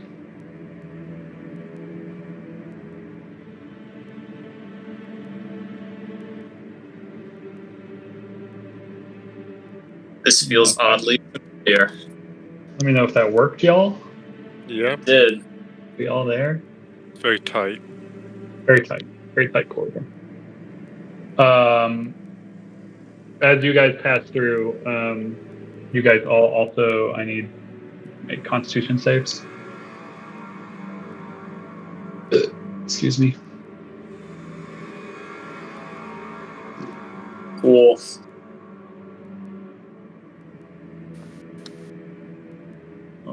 Okay. Selig saves, everyone else fails, and is nauseated for 1 hour. Disability on ability checks. For 1 hour.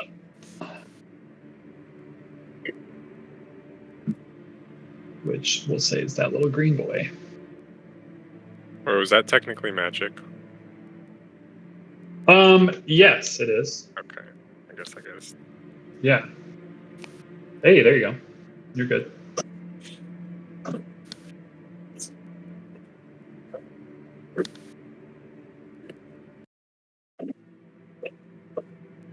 You're all appeared there now. At the top of the stairs, as Xerxes is about halfway, well, more like almost all the way at the bottom. But if there's anything else anyone wants to do before you go to the bottom, now's your chance. You tell me. Catching up to Xerxes, making sure he's not gonna fall over. He's just really struggling with his stomach right now. Feels He's like hoping it he's doesn't. After I throw up once, I'm going to cast another stolen time. Alright.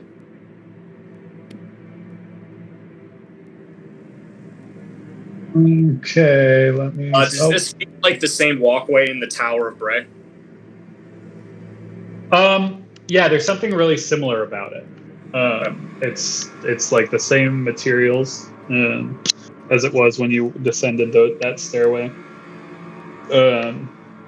Xerxes, as you kind of get to the bottom there, everyone will basically be able to see when I remove this. But let me just give you some.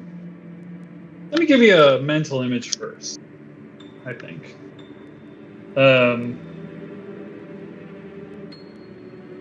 After descending that dark polished stair, you see the following. Crumbling balconies overlook a pool of bubbling lava in this triangular chamber. Above which is suspended an enormous crystal cylinder held in place by 3 adamantine struts.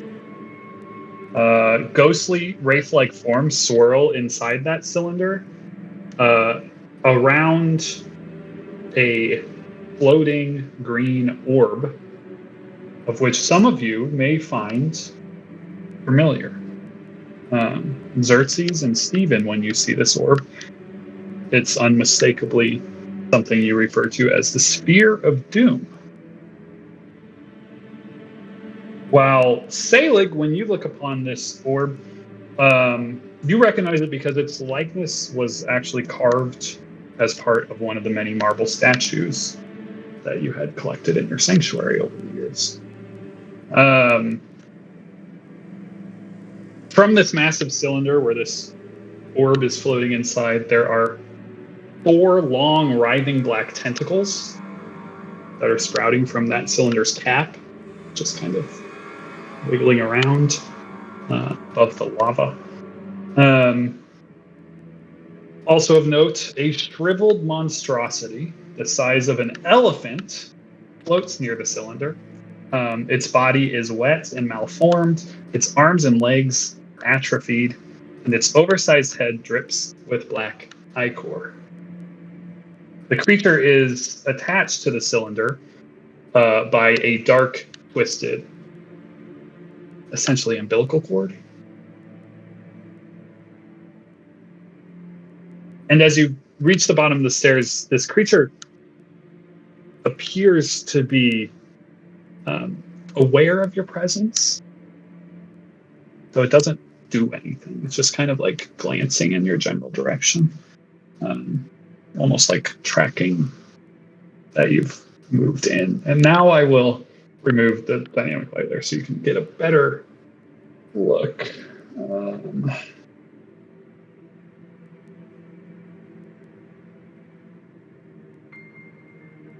If this works.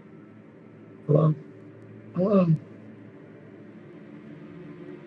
At the area. Did you draw this, Michael? No. Okay. Because this is horrifying. Creature looks like that. Oh, Yeah, it's a It's nice, huh? So nice. If Steven wasn't nauseated before, he is now. And it's just floating up there, like kind of near the ceiling. So just to give you a little bit on the room that you're looking at here, that platform directly in front of you goes out 10 feet. And this like darker. The third square in front of you, that's like a sheer wall that goes down. So there's like a 10-foot balcony where you guys can seemingly safely stand. The tentacles, don't worry about their exact location. They're long and writhing, but just because one is right there on the thing, you don't need to like be afraid that it's actually right there. It's just kind of like, it's just, you know. Don't worry, they have reached for the whole balcony anyway. It doesn't matter. It looks like they can. Yeah, it looks like they can reach a long way. Don't worry about that one square indefinitely. These balconies on the two sides are kind of above. They're about the same level that you are on, which is to say 30 feet above the lava and 30 feet below the ceiling. So this triangular place is 60 feet tall, lava to ceiling. The big, horrible thing that is floating is just floating a little bit above the cylinder. So, but kind of back there in the room. There's also a platform in the back. Yeah, that's what you see.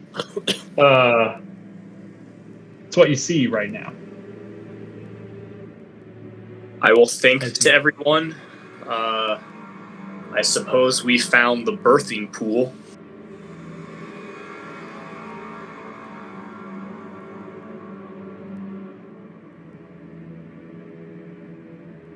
Of what? He says out loud. He who slithers.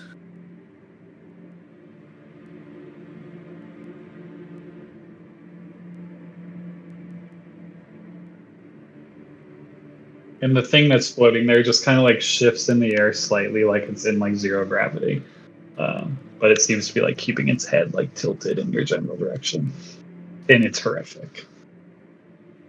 Some black ooze kind of drips off of its head down 30 feet into and it hits the lava. And it's warm in here. Very warm.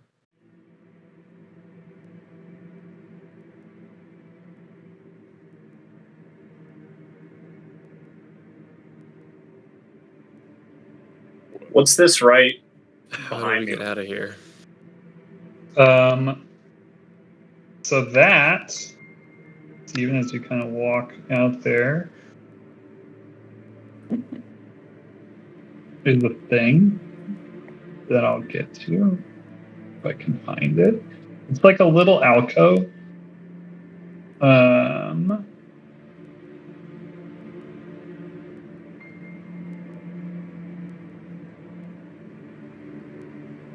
Which is somewhere I thought.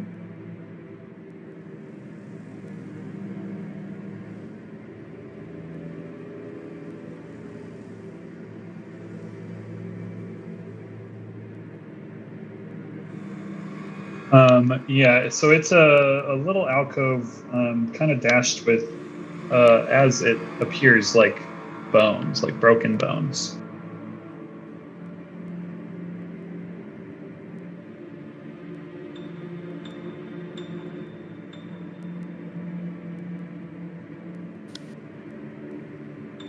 Gross. Mm-hmm.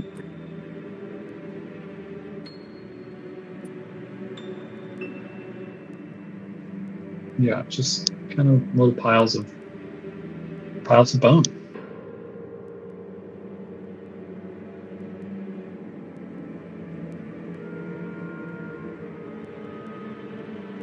Well, do we try to destroy this? There's no way anything good can come from what we're looking at. Oh, I know.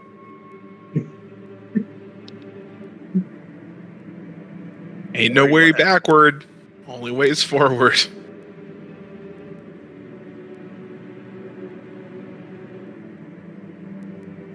I will say out loud to the creature thing.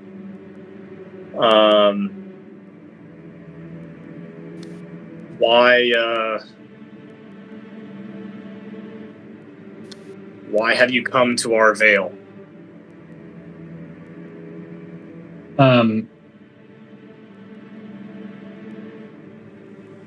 What languages do you all speak? A question I haven't asked in a very long time.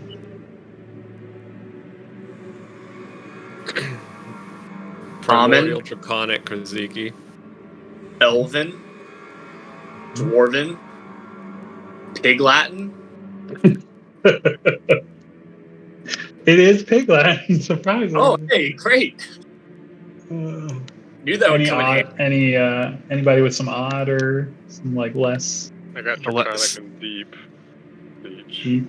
Mm-hmm. Okay. Celestial and Infernal. Celestial, you say? Yes, sir.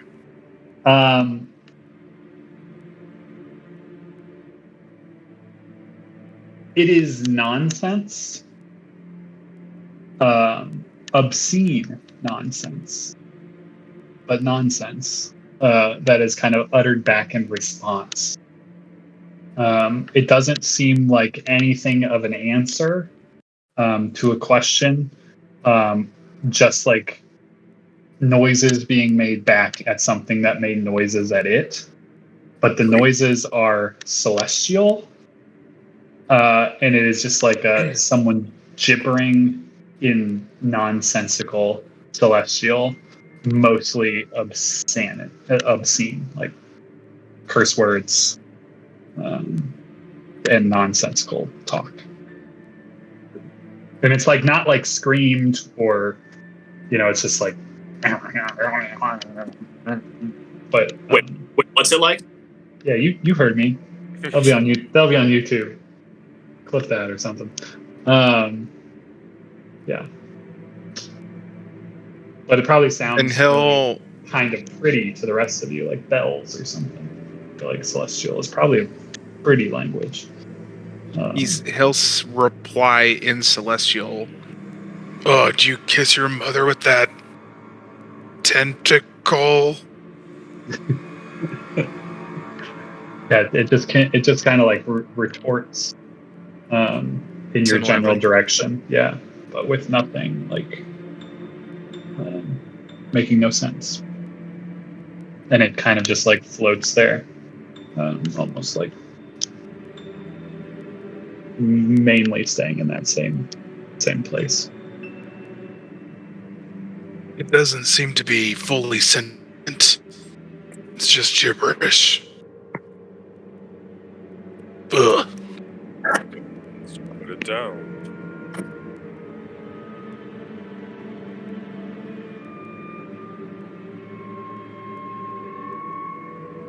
Did you say let's put it down, Croft? Yes. Looks like it's in a lot of pain. Let's put it out of its misery. It's a humanitarian if I ever heard one. Oh, you know it. It's putting me in a lot of pain. Just looking at it. Pretty horrible to look at.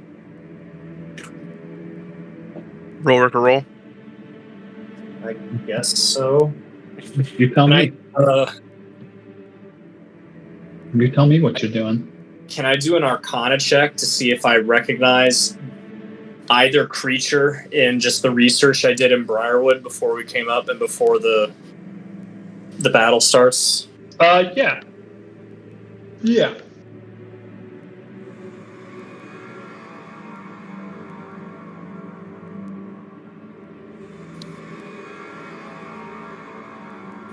Um, 14, I presume.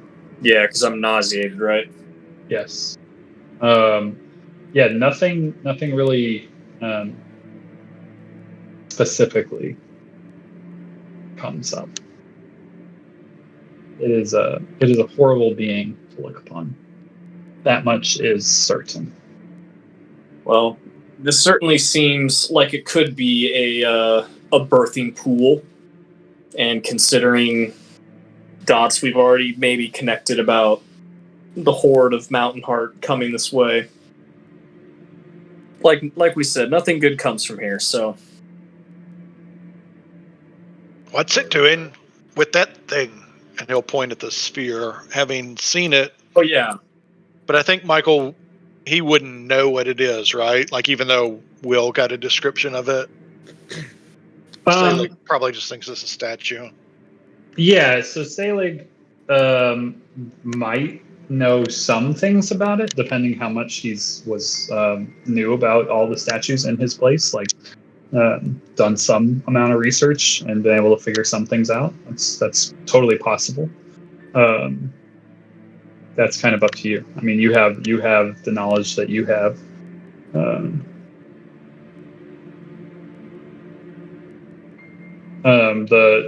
Basically the info from our emails I was giving to you with the idea that Selig would know.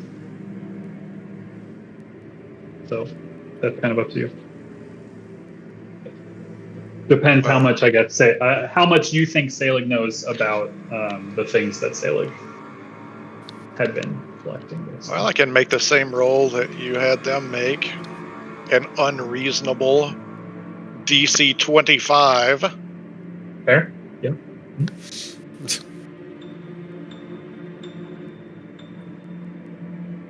Apparently no. Thinks it's just a statue, but he has seen it before.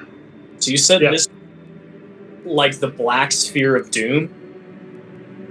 It looks like these, as you would call it, the sphere of doom. Yofun's sphere of doom. Yeah, the one that you guys have in a bag of holdings. But Yofun's is black, right? No, it's like a dark kind of tinted greenish metal. Oh, great, cool. This looks Exactly just like it. Yeah. Great. I will reach into the bag of holding and pull out Yofun's sphere of doom. Yeah, you pull it out, and as you do, that big cylindrical object that it is floating in the middle of, like, there's this really weird, almost like chronal shift of energy around it. That, like, you can see these like splintering shatters of energy that Steven, you recognize almost immediately as like chronal energy. And the sphere in your hand, this rippling chronal energy, like almost as if it's like a glitch or something happening. And then it kind of fades around both as you're holding it there in your hand.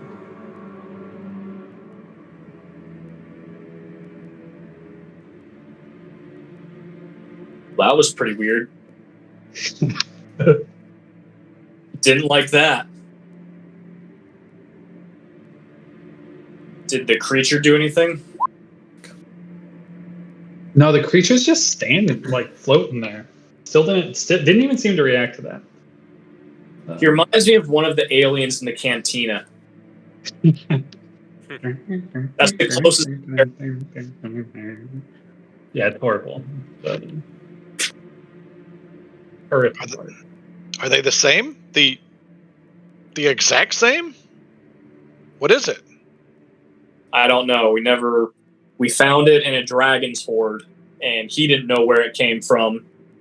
And we went in it and got attacked by vampire spawn and haven't gone back since. Selig will ask Steven if he can lightly tap the sphere with his staff. Is that allowable? I mean, sure. What I want to do is listen to see if the other sphere sounds like it's getting hit. Okay. Roll a perception check.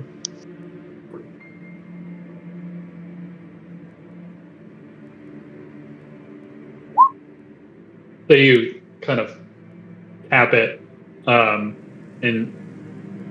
you don't hear anything, but as you're kind of looking back at the other sphere, there is this like kind of like fuzz, like of like almost like if there was like a force field around something and you poked it or prodded it and it like wobbled.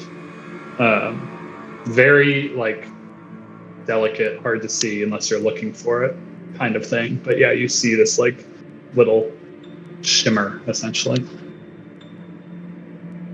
of the sphere that is inside this like large glass like cylinder that's glowing with these horrible looking like forms, kind of like ghostly forms like swirling around it. Michael, I can't remember. Did I make a check for like what kind of bones these are? No. Medicine check if you want.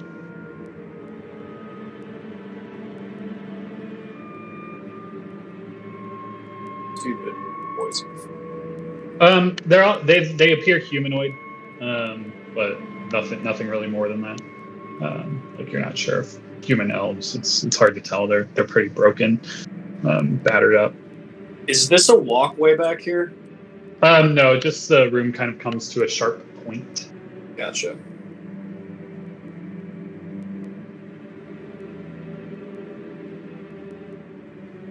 And like as you kind of walked over that way, like it looked in your general direction. As Lagandu went the other way, it kind of like looked in his general direction as he went. But you get the sense that it's mostly focusing on the movement in the room.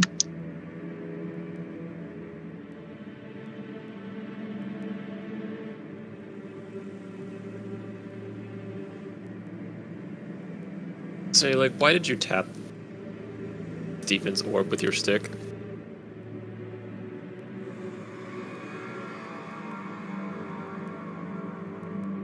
To see if it was the same. The same, not identical, but the same.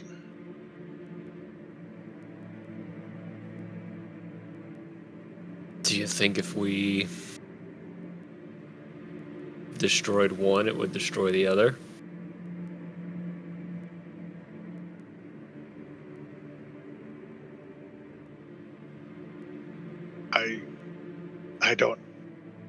I don't know if it's.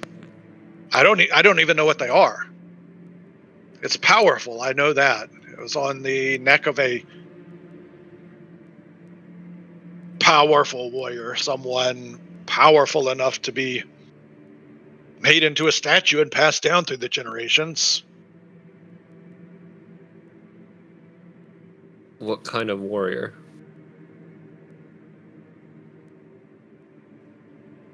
Where was the statue from?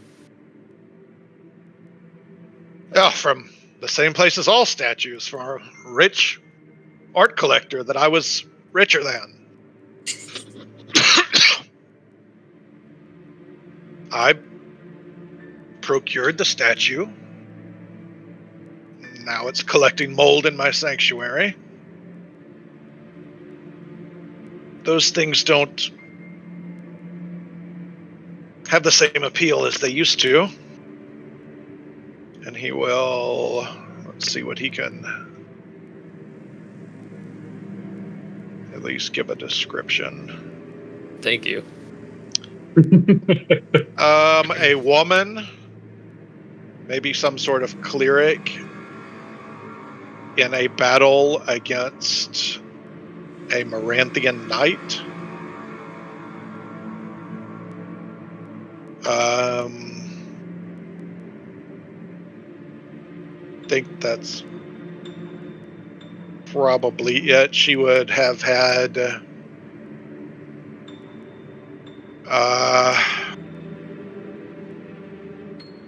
wields a pike. Her left hand resembles a draconic talon, and the symbol of Viscerus can be seen around her neck.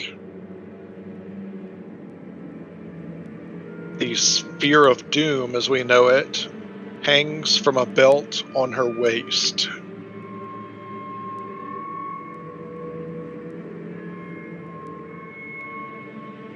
He would have said that it's like one of the more expensive pieces, if not the most expensive piece in the sanctuary.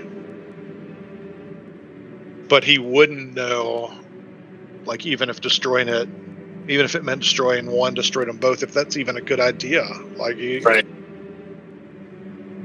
They You might said be we can things that go would help. inside it? Oh, Steven said that.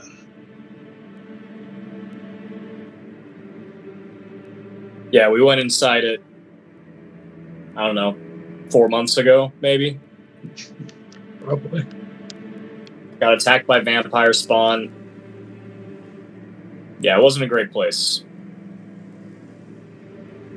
We were in there for what we thought was like 30 minutes to an hour. Turns out we were gone like 12 hours. Have you seen the TV show? When's that email from? The TV show Law.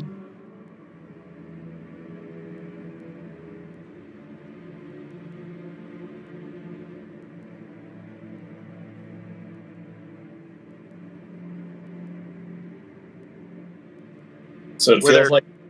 Go ahead. Were there tentacles like this in the other one? No. The other one, it seemed like, was vastly unexplored, though.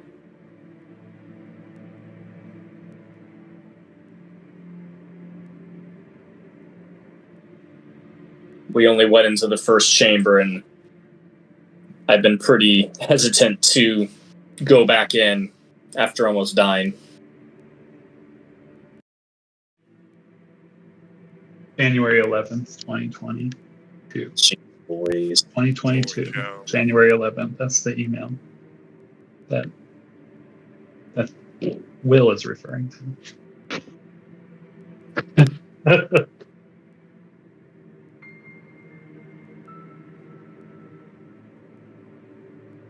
I led y'all through that quad of the sanctuary like several Yeah. times too, hoping that, Did. and nobody ever wanted to look at it. No. Yep. Just you wanted recall. You're like, how about we all go talk in here? I literally think he said that. just too concerned about the empty ring of 3 wishes. Yeah. Oh, man. Priorities, man. So option A, it seems like, we just try and start destroying stuff. Option B, we could poke around with the spheres, like clearly bringing it out did something. Don't know what.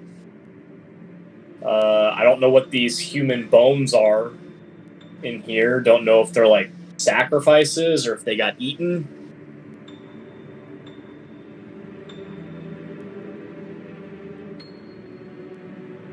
We should make sure we have an exit before we do anything. I mean, I think the only exit I is don't me. see one. I think the only exit is me trying to cast teleportation circle and hope it works. There's that balcony opposite of us, right? Can we get to it? Yeah, as you look all the way across there, Down to the south. there is a kind of an ornate archway that looms over that balcony.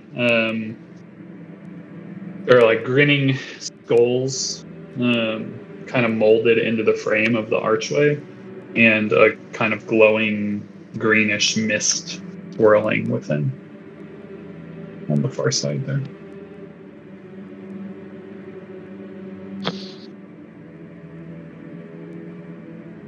Yeah, you're right. We could go through there.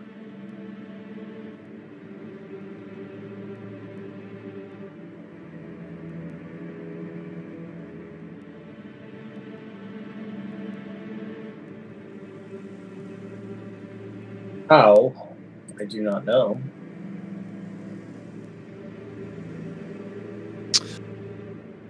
The tentacles are coming out of the top, or the bottom, or the cylinder itself. The tentacles are coming out of the cylinder, the Okay. big cylinder. Where- There's tentacles on the top. There's tentacles on the bottom. Okay. Where does the umbilical connect to? The umbilical connects to obviously the creature, and it runs to that cylinder onto the top, the cap. of the cylinder. Okay. So we can see the top of it. It's not like it goes up forever and ever.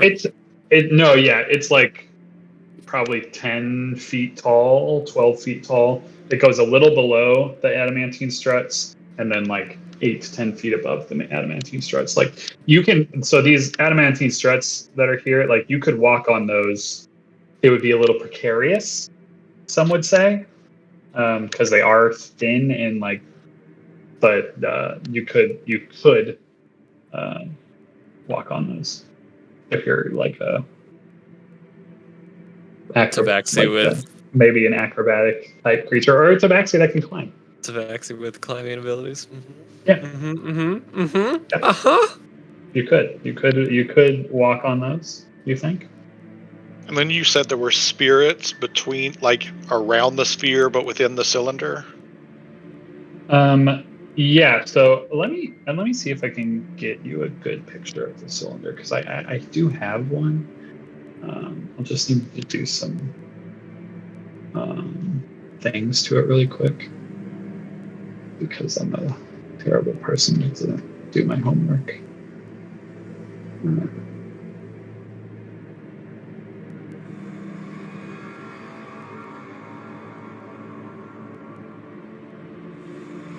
I really want to tell you the name of this room because it's so good, but I can't. What'd you say? Said I really want to tell you the name of this room, but I can't. At current.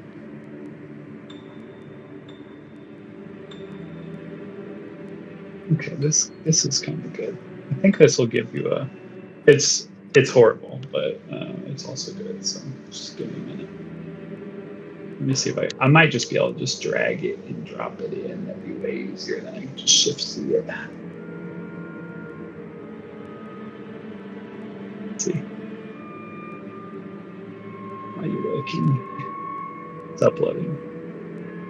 Oh god. What layer am I on? GM layer. Sorry. I think it'll just put on Toki layer. Okay, and Shift C. There you go. Oh, Is that not? So that's kind of what the cylinder looks like. And the green ball is kind of like floating right in the center of it. But you can kind of see that like ghostly face. That gives you a good idea. that really is. And that there's that horrible thing floating around.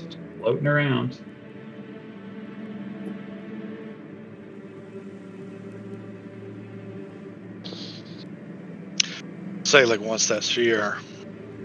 Like, for the first time in a long time, he feels the call of obtaining something material.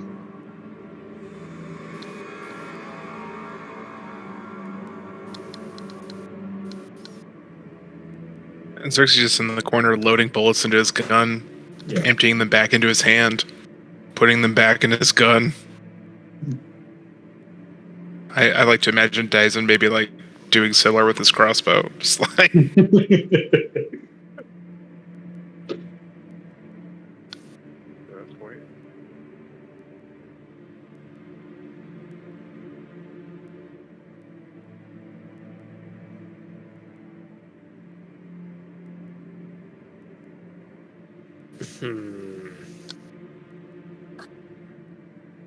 don't know, man. Yeah, I don't either. We can try to go get to that other arch and see what's through there. I guess I could use. What's that? Said I could take a peek. Yeah, that might be. You're still flying. Yeah. No, but I can get over there easily. there's no guarantee when you go back you can get back in. True. Did we try the wall behind? Yep, solid. It is solid. Okay, we don't need to dick around with that. All right.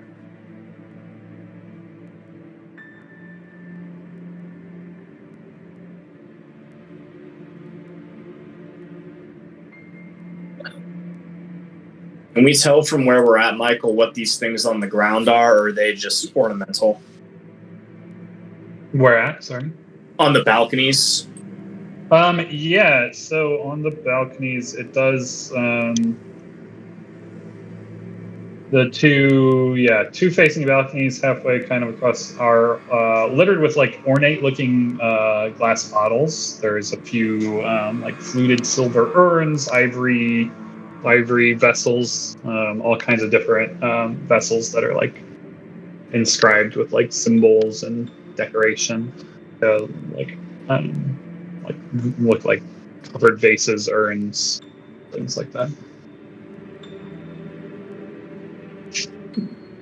Nate's face just taking it all. It's taking it all. You looted dead guy's body, right? Except for the armor. Oh yeah, Drummer Guys, just up there. Yes. Will you and Steven drag Dalmor up to the wall at the top of the stairs? See if maybe he had an item that opened the way back in. Yeah, like the tiny chest, maybe. Because you had tiny chest, amber, spell But book. I don't know what he had. I just know he looted. I was talking to Croft.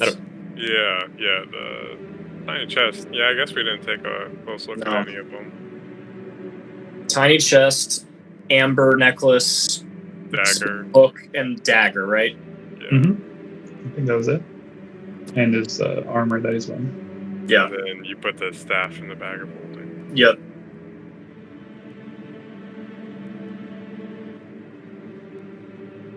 Pull out the tiny chest. Michael made a weird face when we said the staff again, so I'm scared. Well, you got it. I'm just reading. I'm just looking for my. You're making me scroll back up. That's all. Yeah, let's pull out the tiny chest. Yeah, cool little chest. Steven. Roll Arcana. A what? Arcana check. Arcana. Yeah.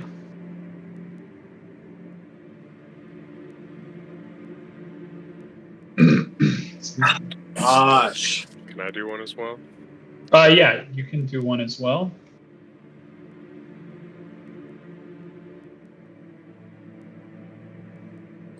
Nope, I tried. Yeah. Not really sure at current. It was just. Yeah, your best guess is some kind of component for something. That's about where it ends. This nauseating feeling is just really headache, you know? Bit of a headache, some would say. Is there any spot in the wall where we could like put the dagger? Like maybe that was a key? No, the wall's totally flat. You don't see any Nothing spots or distinct. yeah, it's just like a very smooth wall that you all seemingly came like right through. Can I try and open the tiny chest? Yeah, it opens. Like, Anything in there? no, it looks empty. As far as you can tell. Very tiny. Cute little chest. What language is the spell book written in? It is Elvish. Elven. One Can of I- those. Yeah. Can I flip through to see if it looks like this was a component for one of his spells? Yeah. Going through. I'm gonna just read you the things. I'm gonna skip the cantrips. Mage armor. I can give you a full list later.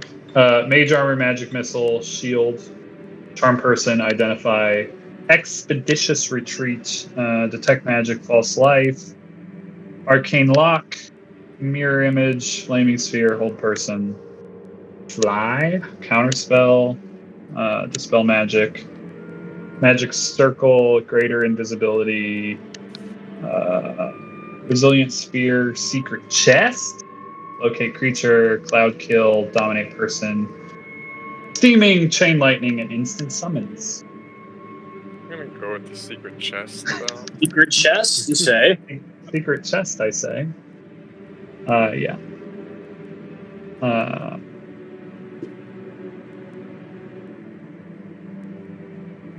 Secret chest, I say.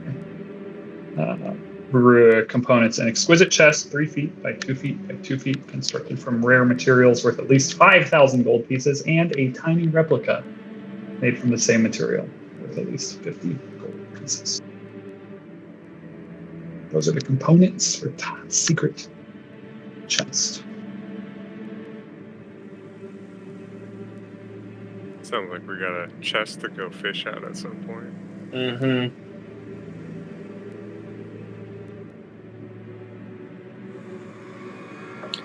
The question is there anything in that chest we need right now, or is it just more loot stuff? What? I mean, you would have to learn the spell, right? Yeah. Which is level 4, which is 4 hours? Is that what that means? No, it's more. More? I think it's 2 hours per level, right, Michael? I don't recall exactly the rules for learning.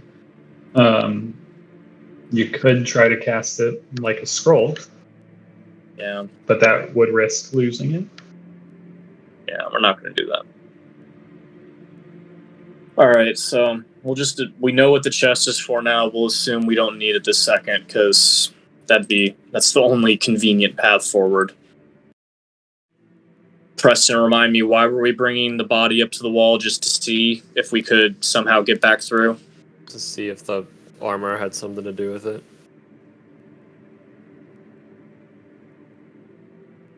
Yeah, we can try. I don't think so, just because Nate got through, or Xerxes got through first. Well, he went one way.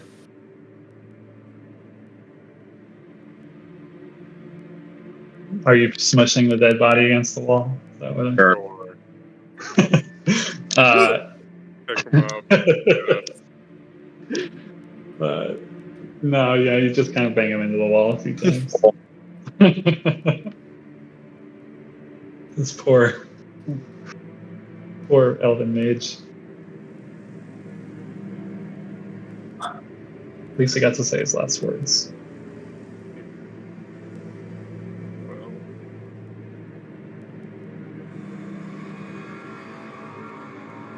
like I said before, I can go take a peek at that other balcony. Yeah, I mean, Just be careful. I feel very stuck. Like, I'm sure we're missing something. As far as getting out, I have teleportation circle and wall of force that I can combine. So, like, that should give us enough time to cast it and get out. I feel like there's more to do than just try and destroy stuff, but maybe that's just what we're supposed to do, or, that's kind of the attitude we've taken. We obviously don't want to leave this here. Like Nate said, nothing good comes from here. Or we could mess around with the orbs.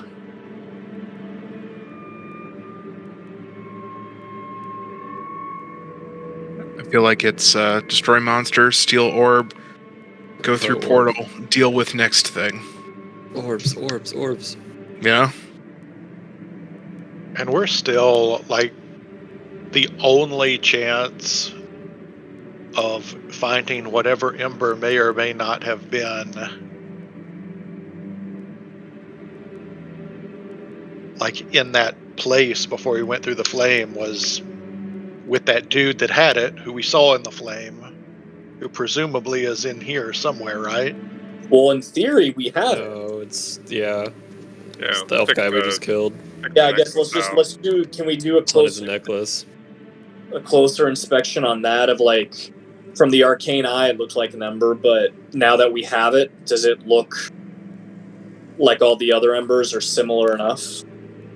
Yeah, so like looking at that like embery gemstone or amber gemstone necklace that he was wearing, like if you take that and get a closer look, yeah, I mean it looks like the ember is literally it's like tiny, like not the same size as an ember you'd seen, But it literally looks like it's floating inside that necklace.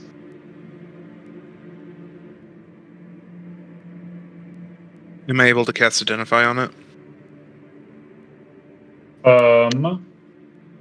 Possibly. Can you throw Identify into the thing? I don't think I have it. That's fine. I actually do. I just had Dromur's stuff open. Yeah. You identify this as like a I don't know what to call it, but a spell is affecting it. It's a spell called Instant Summons. And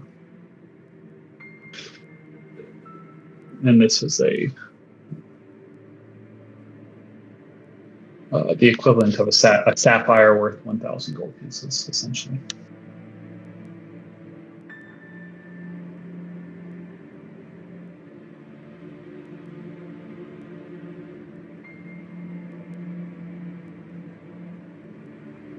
Whoa.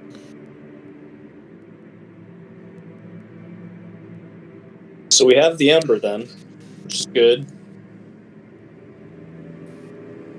And the sapphire's probably in the chest on the ethereal plane. Probably.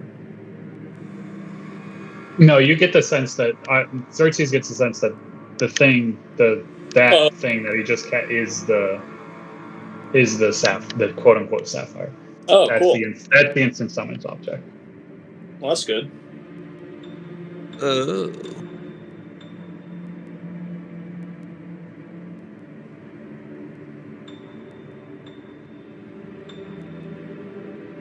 So if you dispel magic on that, There's not a guarantee it works. I use my level 6 for the invisibility to get into the tower. So I'd be rolling at level 3 and would have to roll. You also get the sense if you dispel magic, then the spell effect would end and the object would no longer be an instant summon. Right. So we need to crush the amulet, and either the ember will come to us, or we will be told who has it. That's how I read that. Is that how you read that? Yeah. Got it. I thought it meant if we dispelled it, the Ember would come to us, but Yeah, No. no, if you dispel it, then it just won't be an instant summon anymore. well, that would defeat the purpose of what we're trying to accomplish then. crush it. Yeah, do that. Right. Smash. Who doesn't Go have big an Ember? X.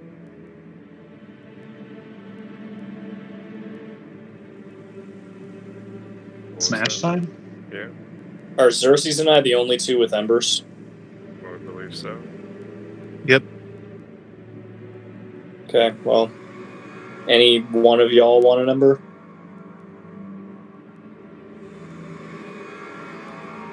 That smashes the necklace. Great, love it. Love that. You smash the necklace, and yeah, as it smashes, just this like basically in an instant, an ember is summoned to your hand. Instant summon. It is instantly summoned. Summoned. Cool. Is it warm? Yeah, and then there's the warm floating ember basically right there. Looky there.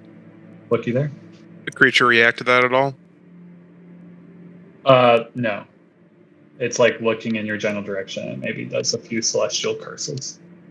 But it doesn't seem any more out of the ordinary than it has been. So these are what you're searching for. Yeah. So is it in my hand or?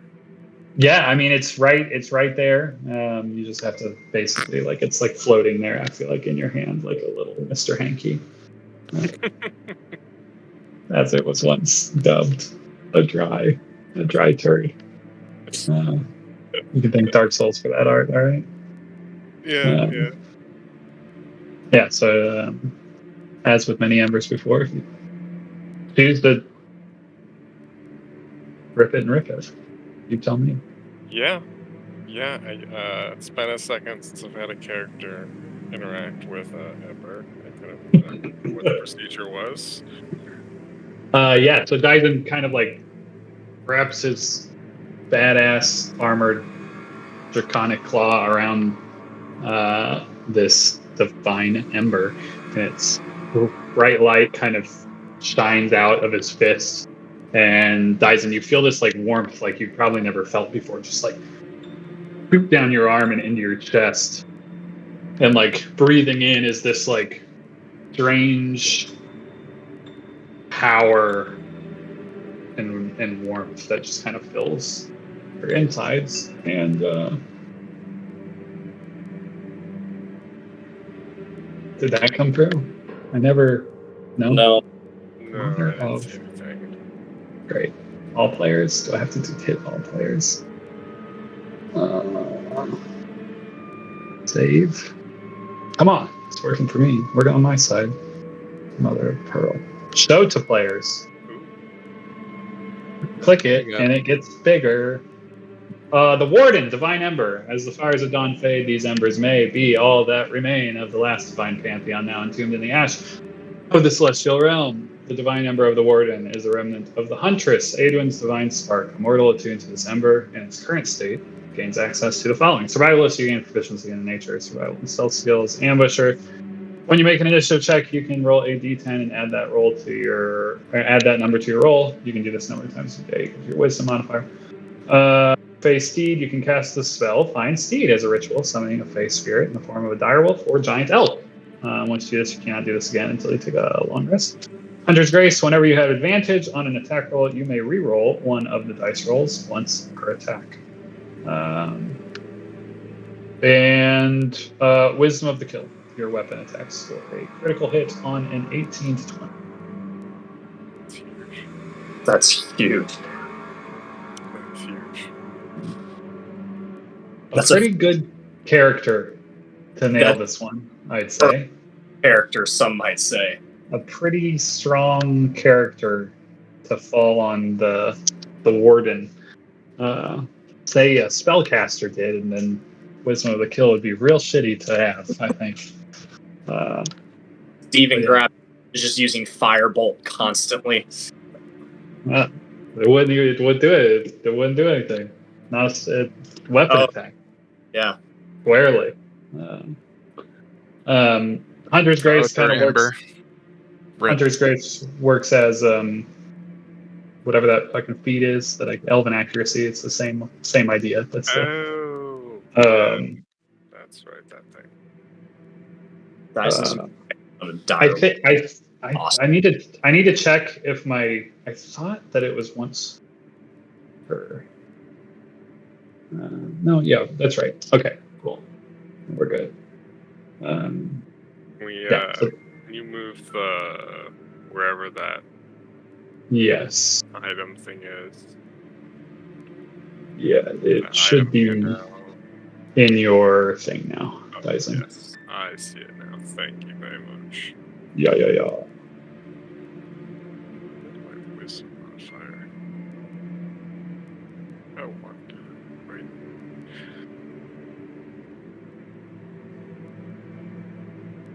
That's So awesome. now the party has 3 embers. Yep. I bet we could go 3-on-1 with that celestial guy. Yeah, why not? Probably a lot closer than last time. Yeah.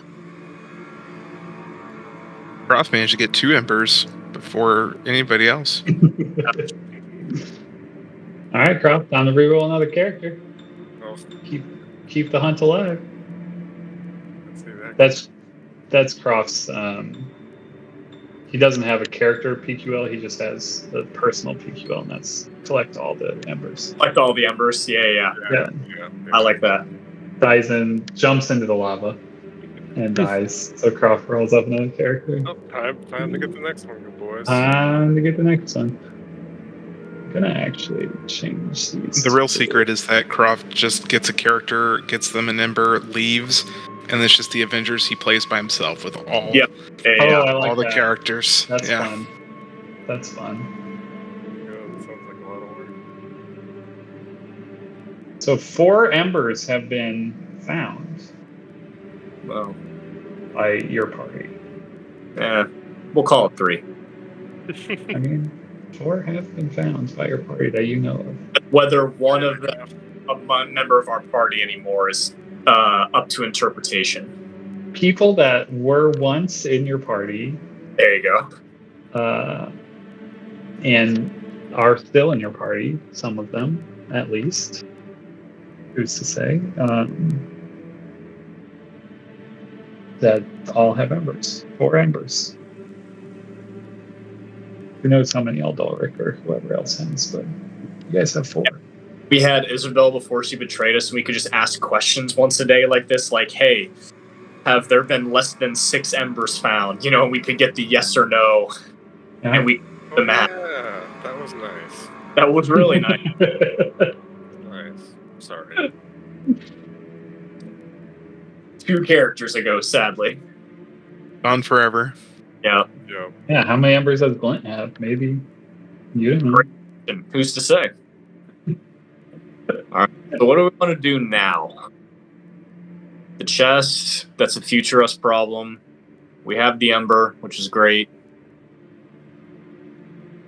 Xerxes already used identify, so I mean I could take 10 minutes and identify the dagger, I guess.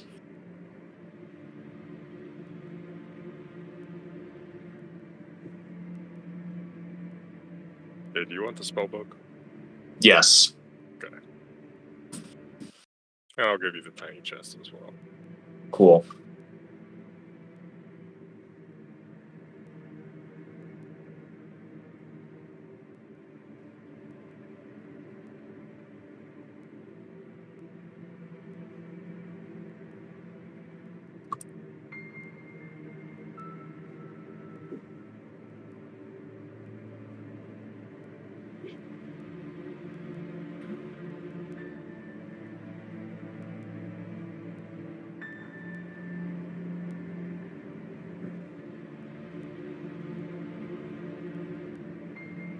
If I pull out the orb again, does that weird chronal thing happen again? Oh, did you put it away at some point?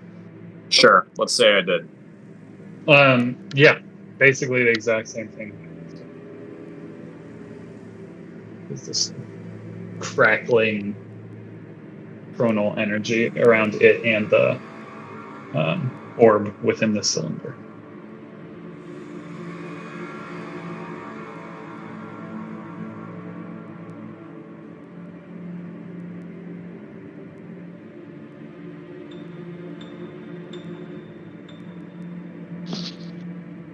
Eisen, do you want to go look through the arch, or should we mess around with the orb?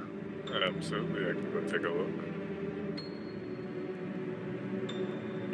You'll expend a psionic energy to leap across the magma pit, landing on the other side. I still think chances are high it loops you back. But I'm just Think- saying there's a chance that you get teleported somewhere else and cannot come back. Shoot, We can look and not go through. We couldn't do that with the fire. Wow. Dyson, as you leap through the air, as you're flying like in that general direction, flying above the lava, you can like feel that heat. There is this feeling of like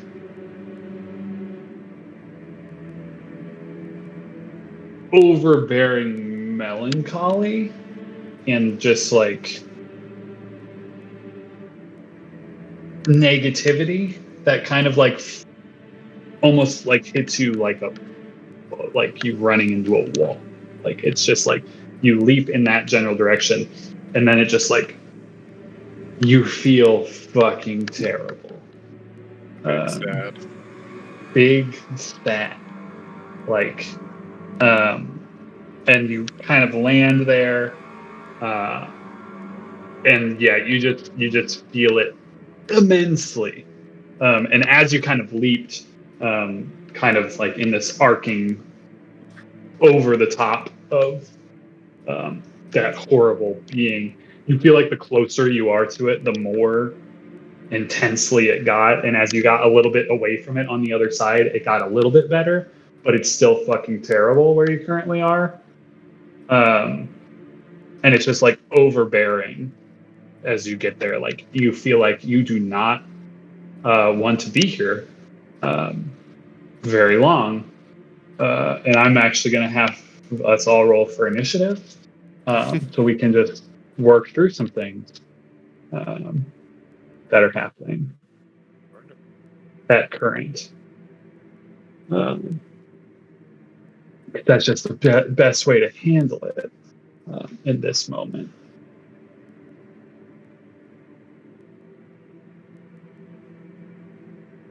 We were joking about Croft rolling up a new character. Now he gets the Ember, and then it actually happens. I'm gonna lose my mind. Yeah, I was surprised one of the tentacles didn't like snatch him Yeah. like on his way over. Whoop. Nothing, I just didn't understand why we were so opposed to just killing that thing. nothing with the tentacles yet. That option hasn't been pulled out. Xerxes can shoot anytime he wants. So I'm just gonna roll with Dyson for a second here, since this is like his thing. He's over there. You feel this. What is your plan as you get over to that side, Dyson? Just feeling not wanting to be around that ugly monstrosity with the umbilical cord coming out of its mouth. Yeah, feels bad, man. Looking through that door and seeing what's on the other side is sounding like a better option every moment. So he's gonna peek through the archway. Yeah, so the archway is this like misty, like arch of like green shimmering smoke, and as you kind of like get close to it, like it's impenetrable. You cannot see through it.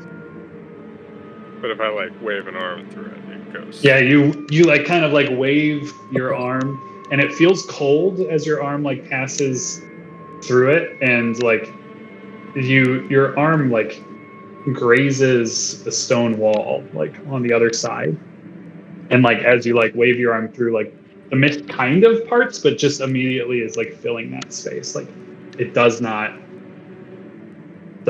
part, but you can feel the wall is right behind it.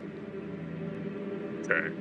But like in the center, when your hand like go, it's really fucking cold. It's a very strange sensation. You're not sure if it's a portal, if it might be some kind of portal, some kind of portal to another place, but you get the sense that there's nothing beyond it in this room. But if your body were to pass through it fully, that you might go through this portal, if that is what it is. Yeah, that's looking like what it is. So he will stay. He's gonna pull out his hand, the crossbow, and he's gonna keep an eye on that floaty, ugly thing. Just Okay. repulsed and saddened by it, I guess. All right. Why does that have to exist? If there's anything anyone else is doing within the next 6 seconds or whatever. I'll ask Dyson what he sees. Yeah. And he can call back. Or think it. Yeah. He'll think back to you. I think it might be another portal. There's a wall beyond the mist. Alright, well don't go through it just yet. We need to figure out how to get all of us over there. Please Say- hurry. In the 6 seconds, Selig would want to ascertain with a 60-foot ceiling and with the room, the shape it is, does he feel anywhere either on ground level or in the air is safe from tentacles? Good question. The tentacles look like they have Reach on the whole room. a lot of reach. Probably not the whole room, but like almost covering the area of lava. They probably wouldn't be able to reach Dyson, if you had to guess. And there is some areas like in the back corners of the room, maybe on some of the other balconies, like far corners, be harder for them to reach. They look like they can reach a pretty far distance. Dyson, did you say please hurry? What's wrong? This thing, it's so disgusting. I don't like being near it. You can come back. It takes more energy. Okay. Well, do we want to kill it? I kind of want to.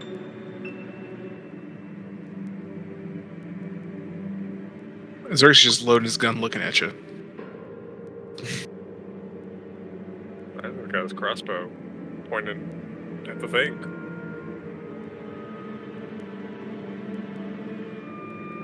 Yeah, this thing can't be good, so I'll kind of just think to everyone, we all ready? Lagandu, Selig, you down to scrap some more, or? Yeah, I'm going to move away 10 feet. Yep, that's what I'm asking. That'll do. Lagandu, you good?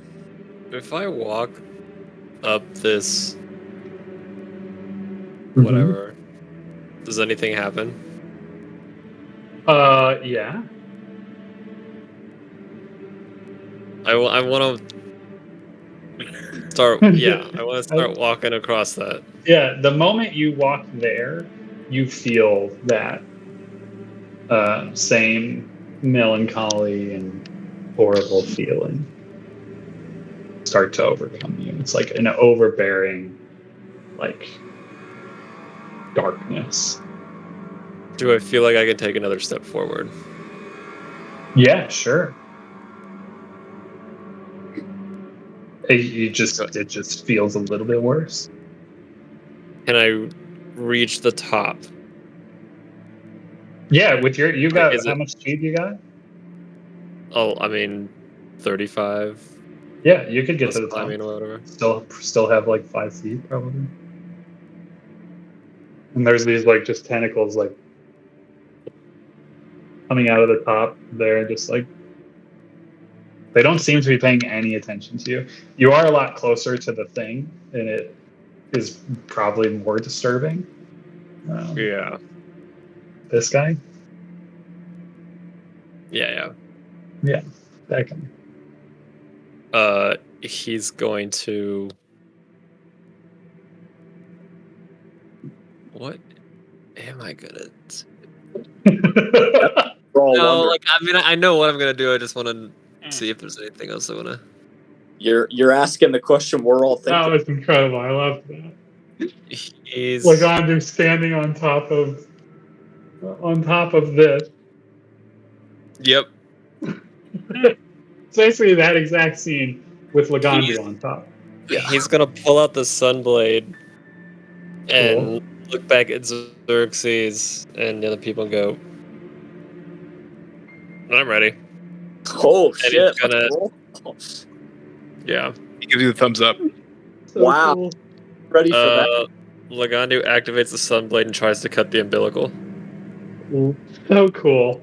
I'll fire a firebolt as well. So cool. I think we'll kick off with Lagandu. I think that makes the most sense. Oh yeah, Let me that's amazing. Press. let's roll another thing into the initiative because we all have a feeling. I don't think very good Inish, this guy. Solid. Negative. Very good. Very good. Atropol? Uh-huh. Is that what it is? A tropol. Atropol. Okay. So what we'll be referring to it as for the time. All right. So I think it's a bonus action to light that thing, Lagandu. Uh-huh. If I'm not mistaken. So yeah, That's what I wanted to do before we... swing away, I'd say. Alright. Here's hoping. 26 to hit. 26 hits.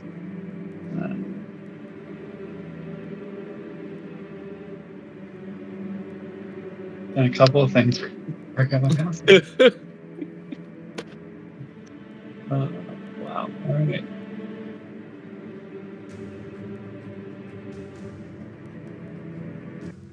I feel like it's only fitting to have this something.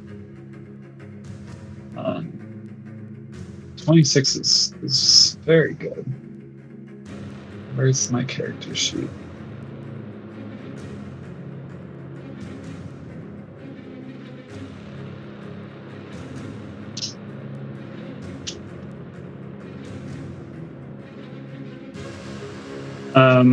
Remind me what the 10 is.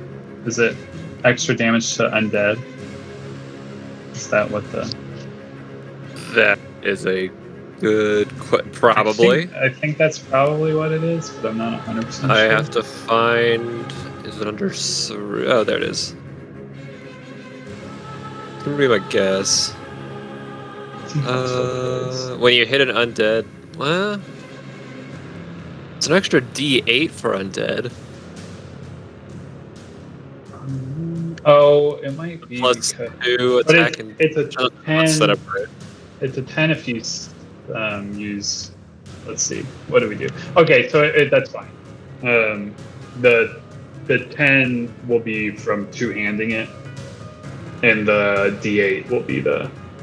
Yeah, we're good.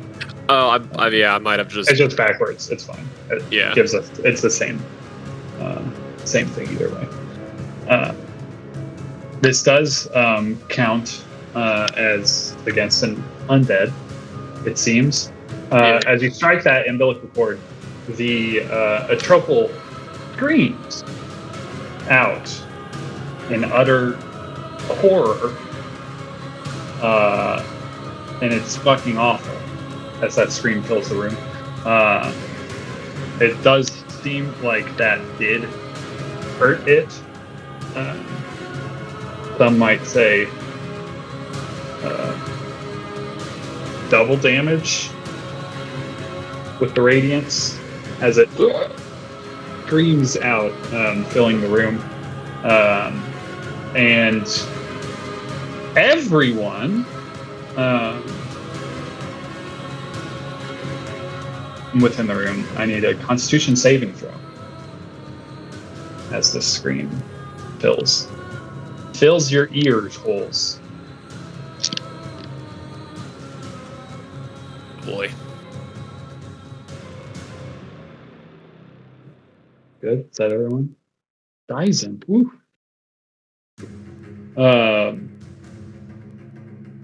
Xerxes, Stephen, Lagandu, and Salic. You all take 1 level of exhaustion. Ooh. Okay.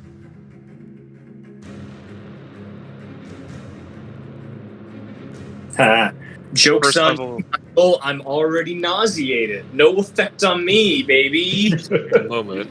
Yeah, double disadvantage on ability checks. Possibly. No double disadvantage.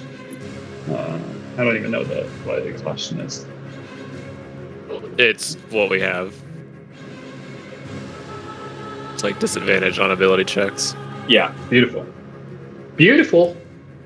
We're good. We're great. Anything else you'd like to do, Lagan? You've moved. I don't think I bonus have action. to take it back down, so... So did he do 10 points of damage or 16 points of damage? It looked like he did a lot of damage. Okay. Well, I was The radiant definitely hit. Well, I was making sure his strength and magic bonus got calculated. Yeah, I think it all that went in there. Cool.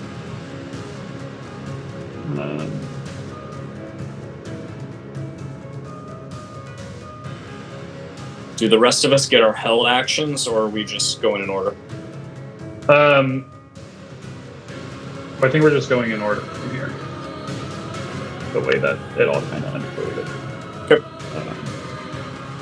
Because if I do it another way, there's other things that would happen. I think you guys would be happier with it. Sounds great. All right, Dyson. First things first.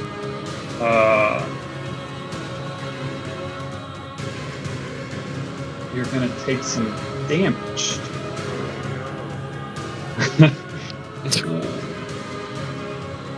Take 16 points of necrotic damage. As you feel that negative aura is really like starting to eat away at you. Boy, we have a problem. Yeah.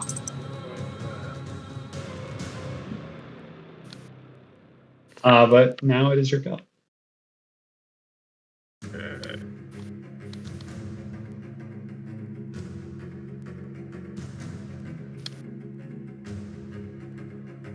It's gonna fire twice at it.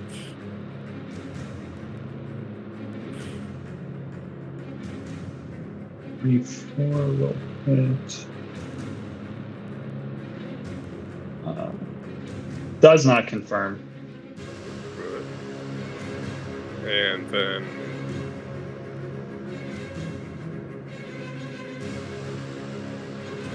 on the 24, actually, he's gonna send the psionic energy. Psionic strike.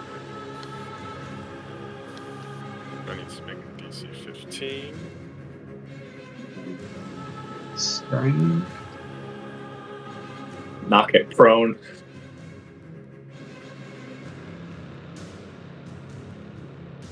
It saves.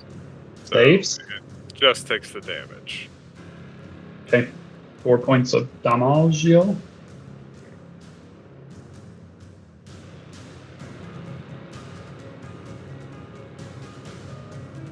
Okay.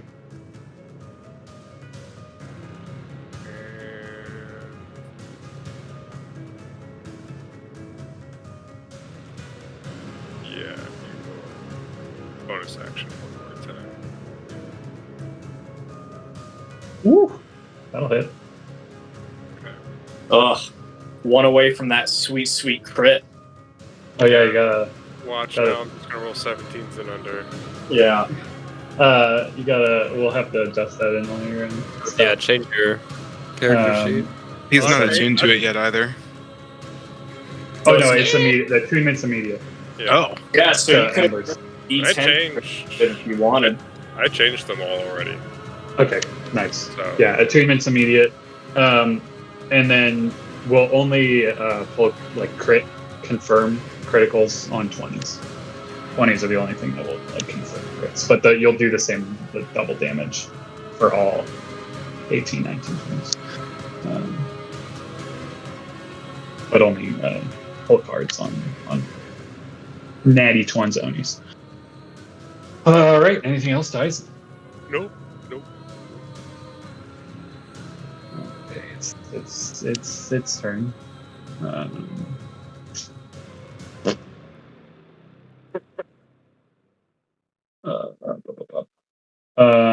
It will do a thing, and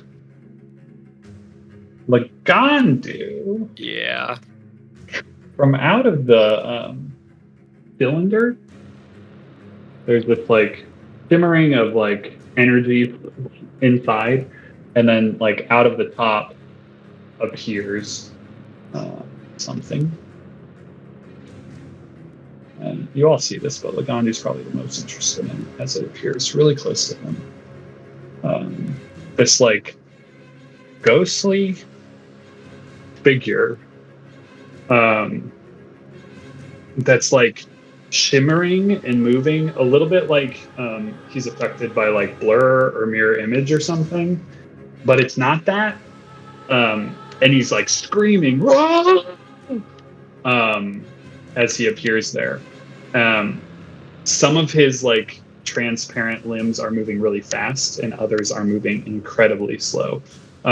It looks a lot like chronal energy that Steven has used before, kind of like bubbling around or part of this kind of ghostly mage-looking figure, for lack of a better term.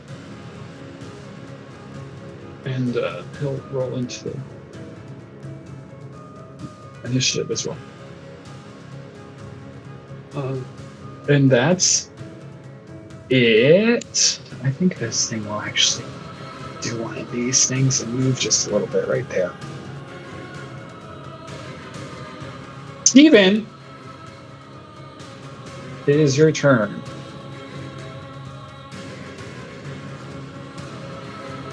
Things is happening. Yeah, this kind of escalated quickly. Things is happening.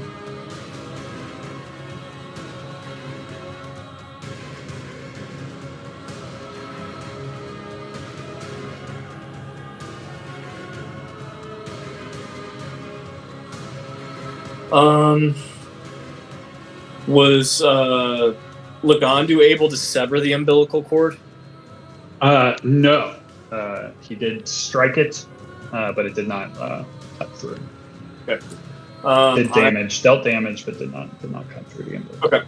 Then I am going to cast, magic missile, aim specifically at the spot where he struck the umbilical cord. Okay. They will hit.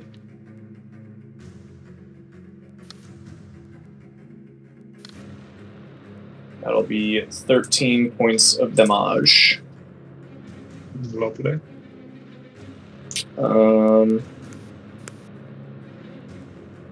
on, sorry, just reading something.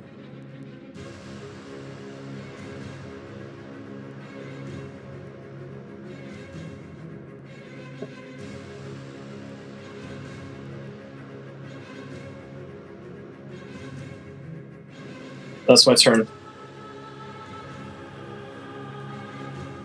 Xerxes, as your turn begins, you would have felt the melancholy overcome you as the creature seemed to float in your general direction.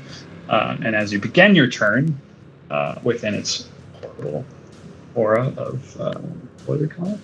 Negative energy aura. We'll take 3d6. But it is necrotic damage. That 6 or 7? Only partial. Round.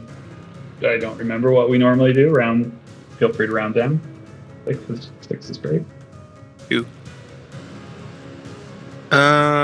He will shoot twice at Ghost Boy. Okay. Like undo Ghost Boy. Yeah. Those yes, both hit. 15 and 8. You know, my saving throws might be trash, but the attack rolls have been good. Yeah, those both hit the Ghost Boy. We would call the Zeitgeist for the time being. And then he will take a step backward. Out 5. You feel a little better when you get there. You do get the feeling if you go one more step back, you won't be able to see into the tunnel. So I thought so. Yeah. That'll be his turn. Maybe things won't see you. Who's to say? Salic. With how tall things are between the canister, the Ghost Boy, and the big dude, Yeah. if I go where Xerxes just was, do I have a line with the ghost boy and the big dude? Yeah, if you want it, you got it. We could hit. He's a big blob of napkins. So you could send a whatever it may be right through him. So for those of you that have been around Salic for a while, something happened when he was recalling the story about his statue, and all of a sudden his druidic ways seem a lot further away, and his lust for that orb and acquiring it seem to be a singular vision. He has no inner peace, and he's gonna let rip that right through the ghost boy and the main dude. Awesome. A beam of brilliant light. 5 foot 6 foot. Each creature in the line. Constitution save. Great. Ghost boy first. Ghost boy. Excuse me. 19 from Ghost Boy. What a world we live in. Constitution from my big trophy. Oh, so fucking terrible. I mean, that's like Are 3. Are That's they like both the considered undead? Bro, you've missed all day. Roll a 3. I was going to ask that too, Barla. Oh. Are they They'll both be blinded undead? if that matters? If they're undead or oozes, they have disadvantage on the saving throw. One is undead. One is not. The big boy failed either way. So he's unless anything does anything worse. Okay. That Right, is right. radiant. Awesome. Half damage for this boy, if you will. And then full damage, but some might say double damage. Oh, did I do that right? Against the Atropal, and he is blinded. Is that what I heard? Yes. Okay.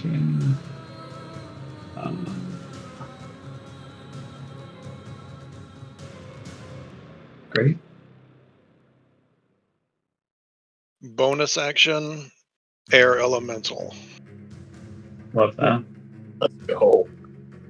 I don't think I have an air elemental Selig yet.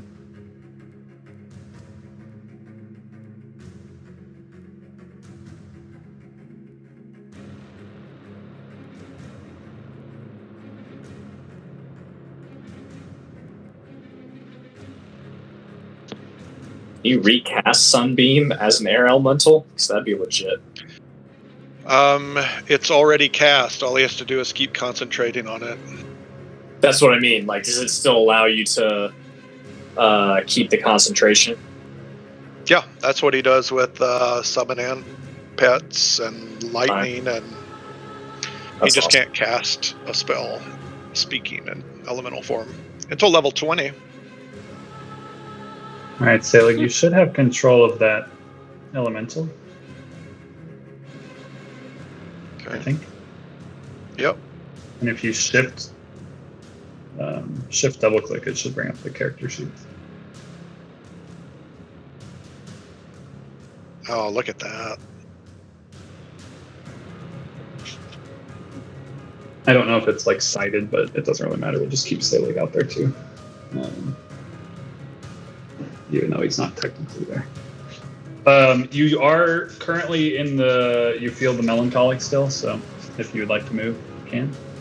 Or if you'd like to stay He in used all his movement to get there. Gotcha. The Atropal, the blind Atropal. The blind Atropal. Oh, okay, great. So he technically had disadvantage, but he also technically had advantage, so it evened out. And he rolled the 14 that he rolled. So there you go. I'll have to remember that. The blind Atropal will take a legendary action and just fucking scream again. And I need a Constitution saving throw from everyone in the room. Am I in the room? Yes. Yeah, you are still. Are you sure? Yeah, you can hear it. Some good rolls. Some good rolls. Some good. Looking good right now. Good rolls. Yeah, there you go. Where is it? Xerxes. You failed last time, right? Yep. Try again.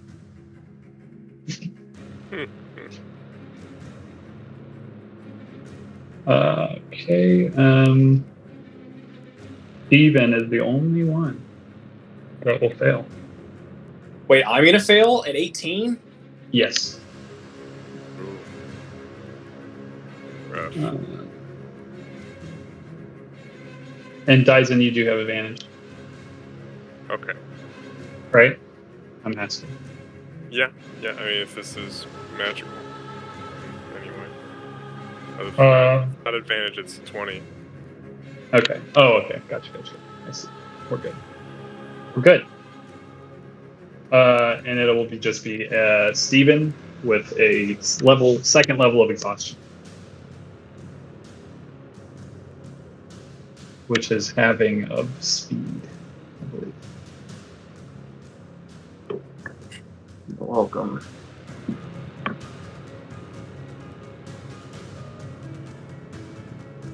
And that is its legendary action, which will be Lagandu's turn. Lagandu, you'll start your turn within the aura.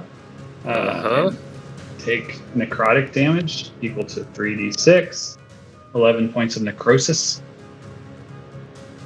And that is your turn. You stand next to a shimmering ghost boy, as we're calling him, and a big fucking monstrous So has floating this ghost floating. boy separated from the like tube, or is it like he is attached to the tube? No, he just seems to be like standing on top of it now. Okay. Kind of flickering there. Really doesn't matter. Just curious. I am attacking the umbilical cord again with Sunblade. Okay. Great. 1t1 will absolutely hit. Did it change that? Kind of changed it. Yeah, we're good. I got it. It's solid. All of that goes through.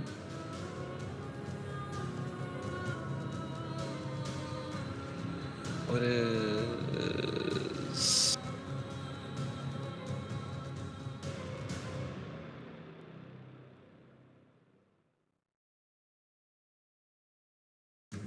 We're going to action surge. Hit it again. What's that? Yeah, that'll hit. And then we're gonna try to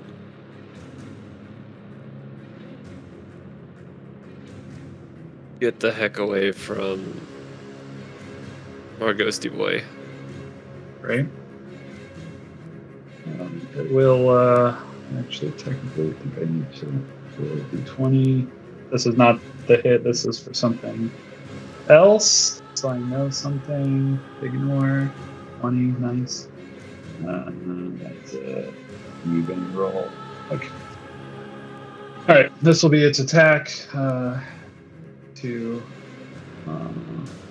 opportunity attack. 10 to hit. Does not hit. Misses. Yep. So it reaches out, trying to hit you. Missing. And then I believe this is a bonus action. Is a bonus action? He's gonna second wind.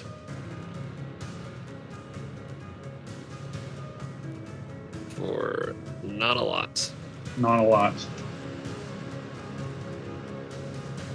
Alright, we're done. You do still feel melancholy currently? In your current Yeah, I position? couldn't get far enough. Let me know. Which is a problem. Dyson, you feel terrible. Take 9 points of necrotic damage. Start of your turn, which is now. That's lovely. Mm-hmm. I think I'm just gonna unleash.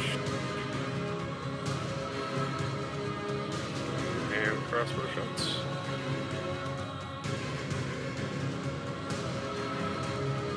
Hit.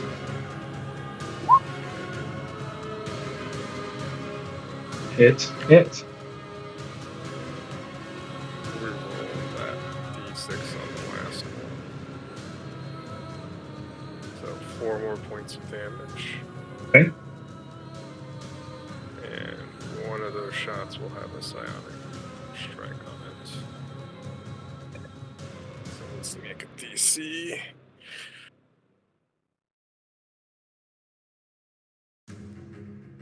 Strength. 6. Strong Boyd. And that will do it. I can't really go much anywhere from here. Get away. Right. The Zeitgeist will. I need to roll and see what your speed is. 1. So it was moving incredibly quickly when it reached out against Lagandu, but it is now moving incredibly slowly, which limits its what it can attack. So I guess it's going to go there. Actually, it could do that. It seems better. That seems better. Because it's slow, it actually won't move there, and it will unleash a tormented scream. A lot of screaming in this combat. Where's my cone at? Where's my cone at?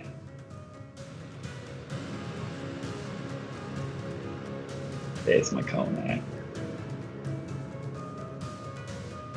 Haven't seen that thing in a while. Been a minute. I wish I could aim it good. Let's see. Who can I hit? Damn, I'm only getting 2. Yeah, I can get more than 2. 30-foot cone.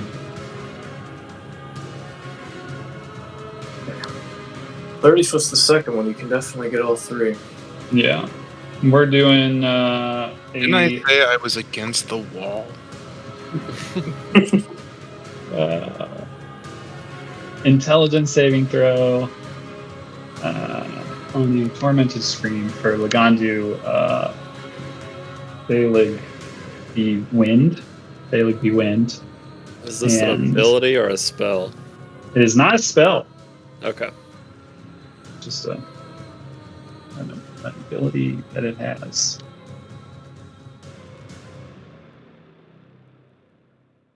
Ugh. Solid miss.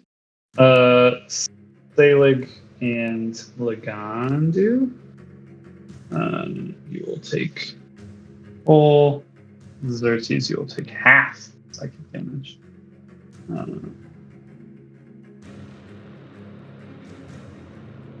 Bad roll. Full and half, so 19 and 9.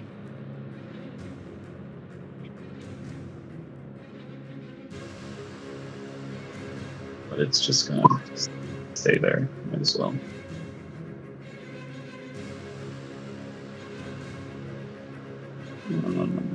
The Tropal, my blind Tropal.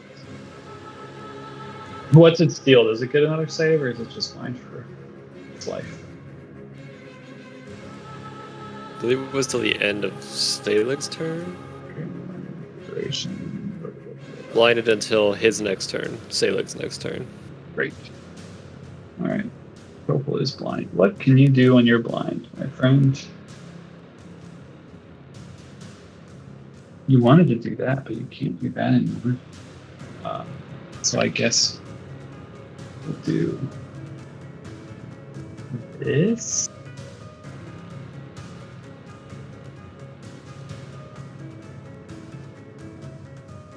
Pulls another friend out of the tube. And that guy will just act when the other guy acts. And it'll be Steven's go.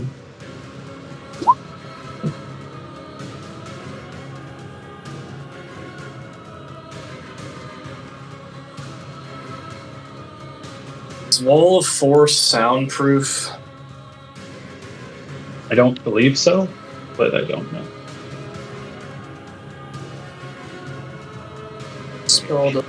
The spell doesn't specify one way or the other. Then it is not soundproof.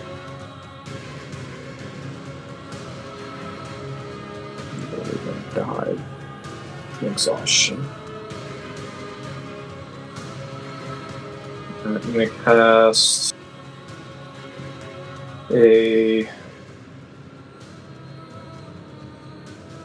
fireball at 3rd level, getting all 3 baddies. Okay.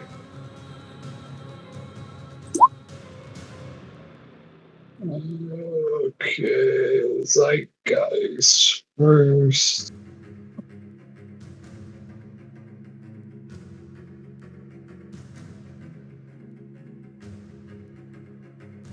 Fail for those two. Give them their damage because it's easier for me to do that.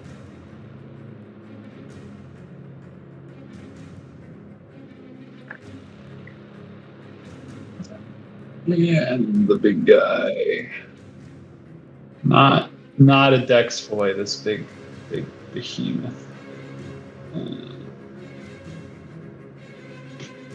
19. Great.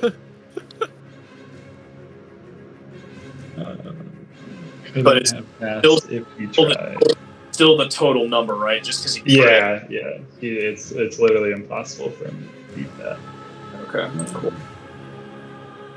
Then, with my half speed, I'm gonna step away.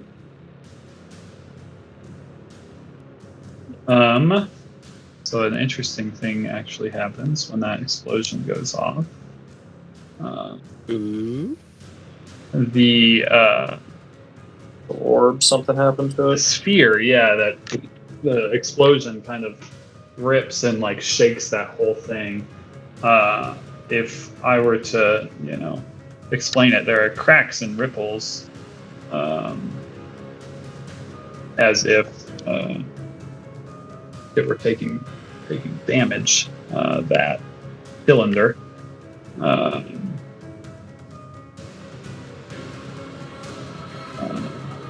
And as it does, though, one of the tentacles will whip out at Steven.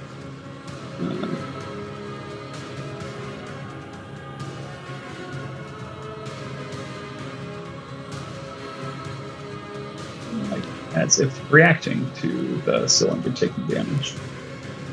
18 to hit, Steven?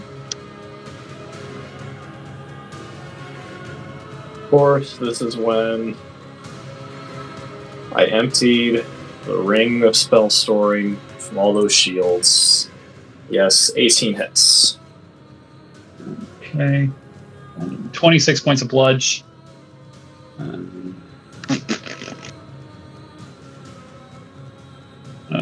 And that would be like basically before you moved. It's when you would get whipped by that thing.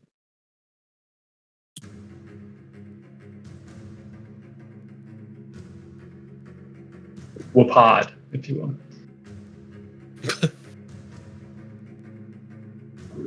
Right.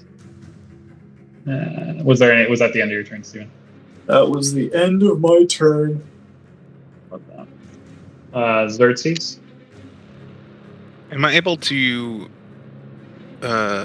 properly see the big boy back there?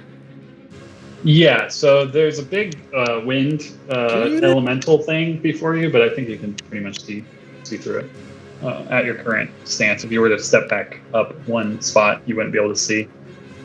But yeah, you're like shooting around the air elemental, but it's air. It's made of air.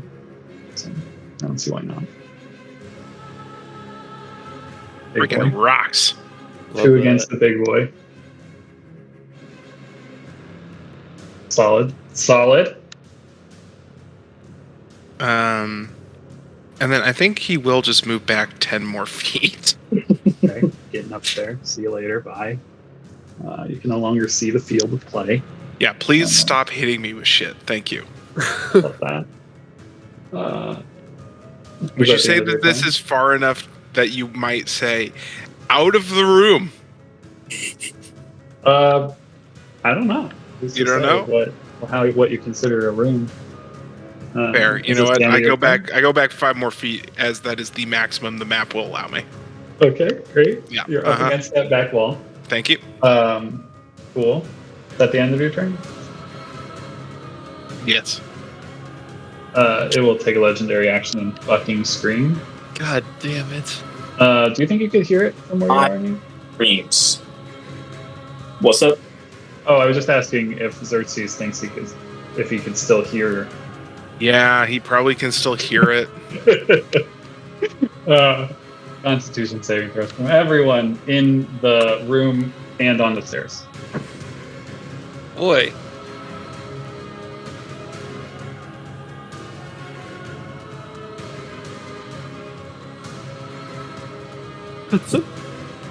How many above Real 6 is solid things. What's that?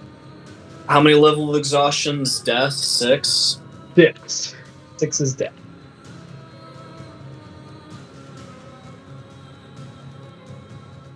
We've done some solid damage to it. I know, Hopefully we can need kill a it this round. really good sunbeam. So yeah, everyone. Wispy boy. The DC is 19. 1 level exhaustion.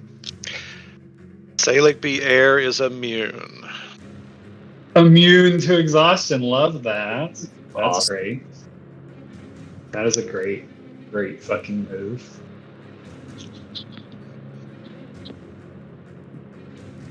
Yeah, that was on purpose. Like 3 years in, I'm finally learning how to play this game. That is its legendary action. Salic, wind away. With his action, the light that is still in his airy hand will form another beam, go through Bloody Boy and Big Boy, and miss Dyson. Yes. Yeah. Just. And really not do much damage. That's a DC 19. Was it Constitution? Yeah. I think it was common. It's whatever the 11 was, so it's got a 40% chance of failing. I'll do Zeitgeist first. Con save 19 from the Zeitgeist, which is pretty strong. I'll take let's see if half. we follow suit here. Man, I'm garbage. He'll take full. And- Sticks. Oh, fucking stick. Plus 11. You fucking fool. Awesome. Seems like he hates that. He seems like he absolutely hates that. And he's still blind. Very, very blind. And this Zeitgeist is very dead. Not that he needs to be, he doesn't need to see to scream. Doesn't need to see the scream, it seems like. Ceiling is 60 feet up. 60 feet. He'll fly straight Well, up. 60 feet from the lava. Oh, So 30 feet from where you are. As in, you'd be in the Melancholy. Oh, which you started your turn in the Melancholy. Which I need to remember, but that's a fucking thing. So you technically did take some damo. 3d6 necrotic, 11 points damage. 11 points of damage.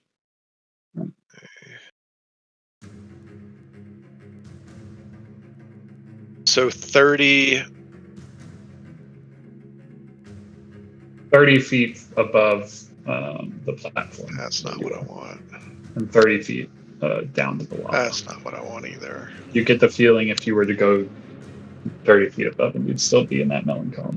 Almost as if the room was designed to house a horrible melancholic creature. Well, I'll go here and up. No, I'm not No. sharing more. no. He'll just move over here, get away from it, and Yeah, up a little. You feel outside the zone at current. That is his turn.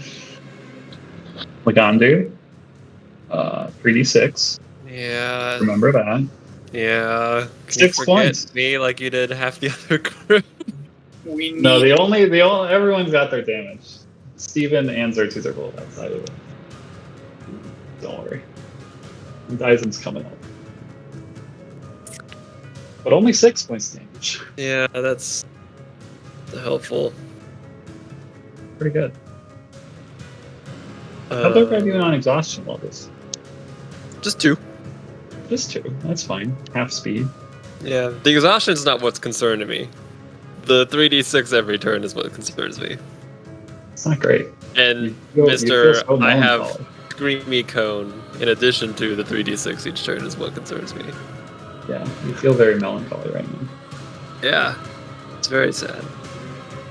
Gonna fire off some very melancholy-ish blasty blasts toward our big puffball guy. Great. Not an advantage. And I say that. Boop. Cool.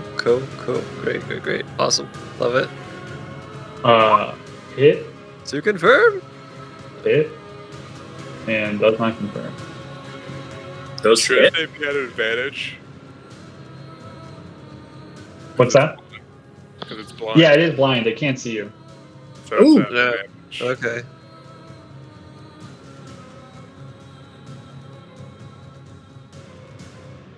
Oh, love that. You'll have to see it.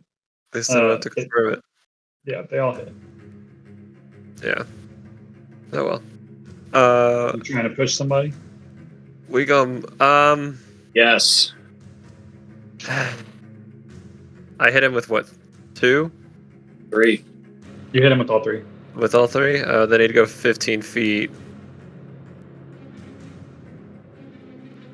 I mean, I guess to the leftish. Don't think it saves Dyson, but I'm not getting out of his. yeah, I know. Gets you out of it though. I mean, I was getting out of it regardless. It's just Okay. How many times you got to do that before you push him far enough to snap the cord? That's a great question. I mean, I couldn't cut through the cord. I don't think I can just push him with Eldritch Blast to snap the cord. You get the feeling the cord's pretty long. Just like wrapping around all kinds of floaty places. It'd be hard to. I'm gonna, stay here and probably get hit by a Scream Cone. And that's my turn. Dies in? That Finish him. is gonna fire 3 times. Using a crossbow. Roll advantage. Hitsies, Hey. curtsies. Maybe. Crits. That's a just the double damage. Oh, that's right. Oh, it's an 18. Yeah. It's an 18. Okay. Okay. Okay. Actually, on the crit, let's add a Psionic Strike. Okay. That's a save. Additional. Strengthy. And a strengthy. Yeah. And then 8 more points on top of the 9. Okay. Crit. Okay. My strengthy. Where's my strength save? Very strong. Okay. So he doesn't move. Then. He's still up. Still up. Still up. Okay. Action surge. Drop the hand crossbow. Pull up the heavy. Fire 2 more shots. Love that. Hit. On that first one, I'm going to reroll that 2 on the damage. 3 more points of damage. Don't need to worry about it. Dyson, Yes. how do you want to do this?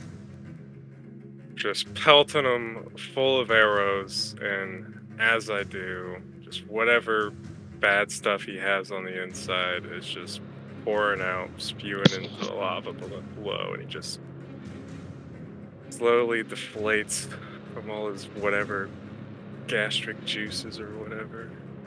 Yeah, it's a horrible sight as this thing falls out of the sky, hitting the lava, screaming the whole way, but not wailing, if you will, as it burns into the lava, its umbilical cord eventually stretching all the way till you can't even see the creature, and the umbilical cord is still just stretched against into the ground, super taut, and it's just burning there at the bottom.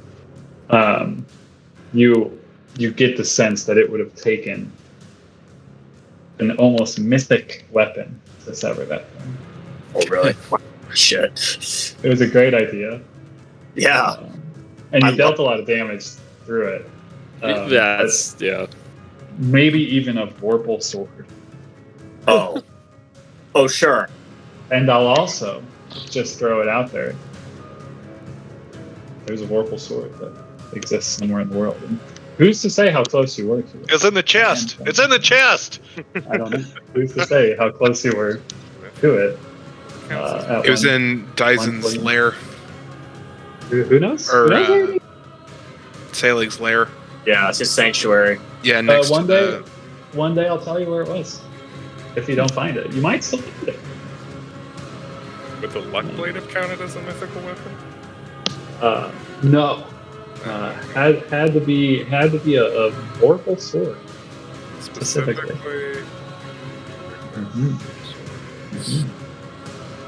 Where does that exist in the world? That's your next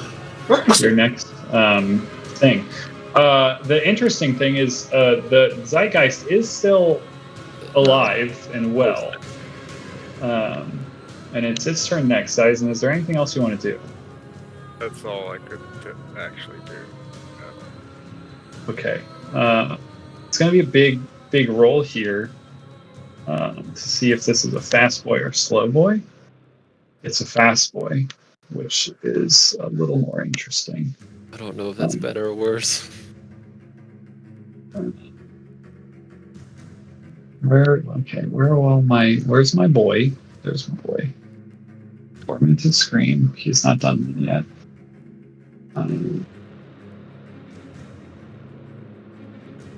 You've all moved a lot, which is annoying. But there's a bunch of 2 of you, so he has to go that way. He goes there and he screams at Gandu and at Salig. Salig the Elemental. Salig the Air. That is an intelligence saving throw.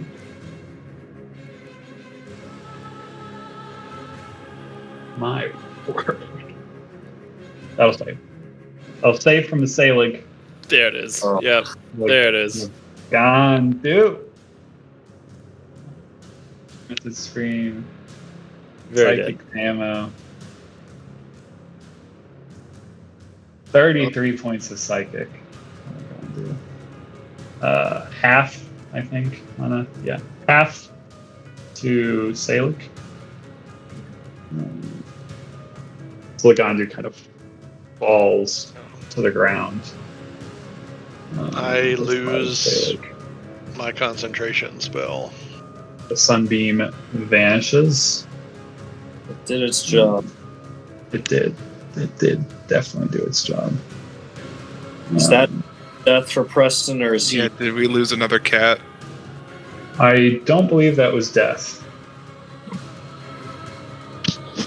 I don't think that takes you below your con. No. Cool. So Not death. Not death yet. My assumption is that you take this thing out pretty quickly. Let's just run it if you guys are still good. I know it's late. Shouldn't take too much.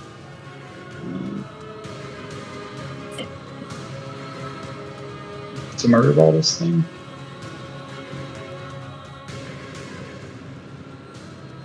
Speedrun murder ball. Speedrun murder ball. I'd like. I should have more hit points. Well, Steven? if Roll20 hadn't frozen, I would ask you to make an intelligence saving throw. I can still make it. 20. Smartest sight dice you've ever met. Then it takes half this damage if it'll roll. Wow. 19 on the die. That's fun. Yeah. Half. Yeah. Wow, and that would have been sick damage too. Psychic. You actually notice that it seems to kind of shrug it off. Psychic damage. Cool. Good turn. Mm-hmm. It's my turn. X Factor. You smell the bubbling of giant monstrosity. Level 2 is half speed, right? Yeah. Mhm. Yeah, how far back did you go? Fortunately, 15 feet. Still can There you see go. it. Bang, bang. End of turn. Bang, bang. Great. One of those hits. Selig. Giant elemental. Yeah, we'll come about here so that any cones won't hit poor Lagandu. Could you just Your blow pal. Baba? One of those hits. Solid strike. My god. Death save? I'm stable.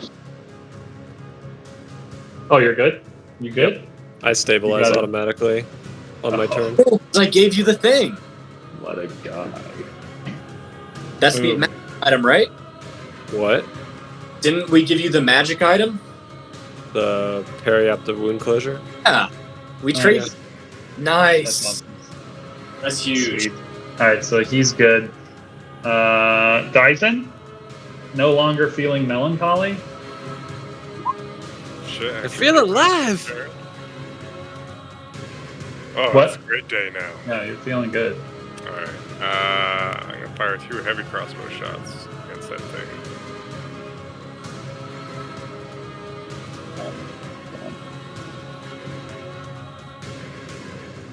That will actually do it. Nice.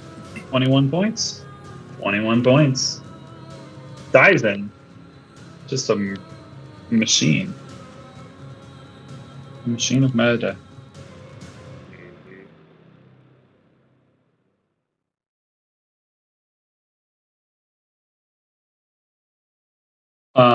The tentacles still kind of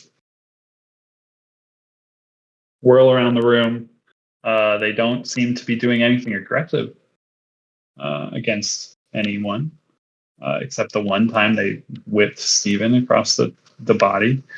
And the large sphere is still like kind of like cracked, a large cylinder with the sphere kind of floating inside.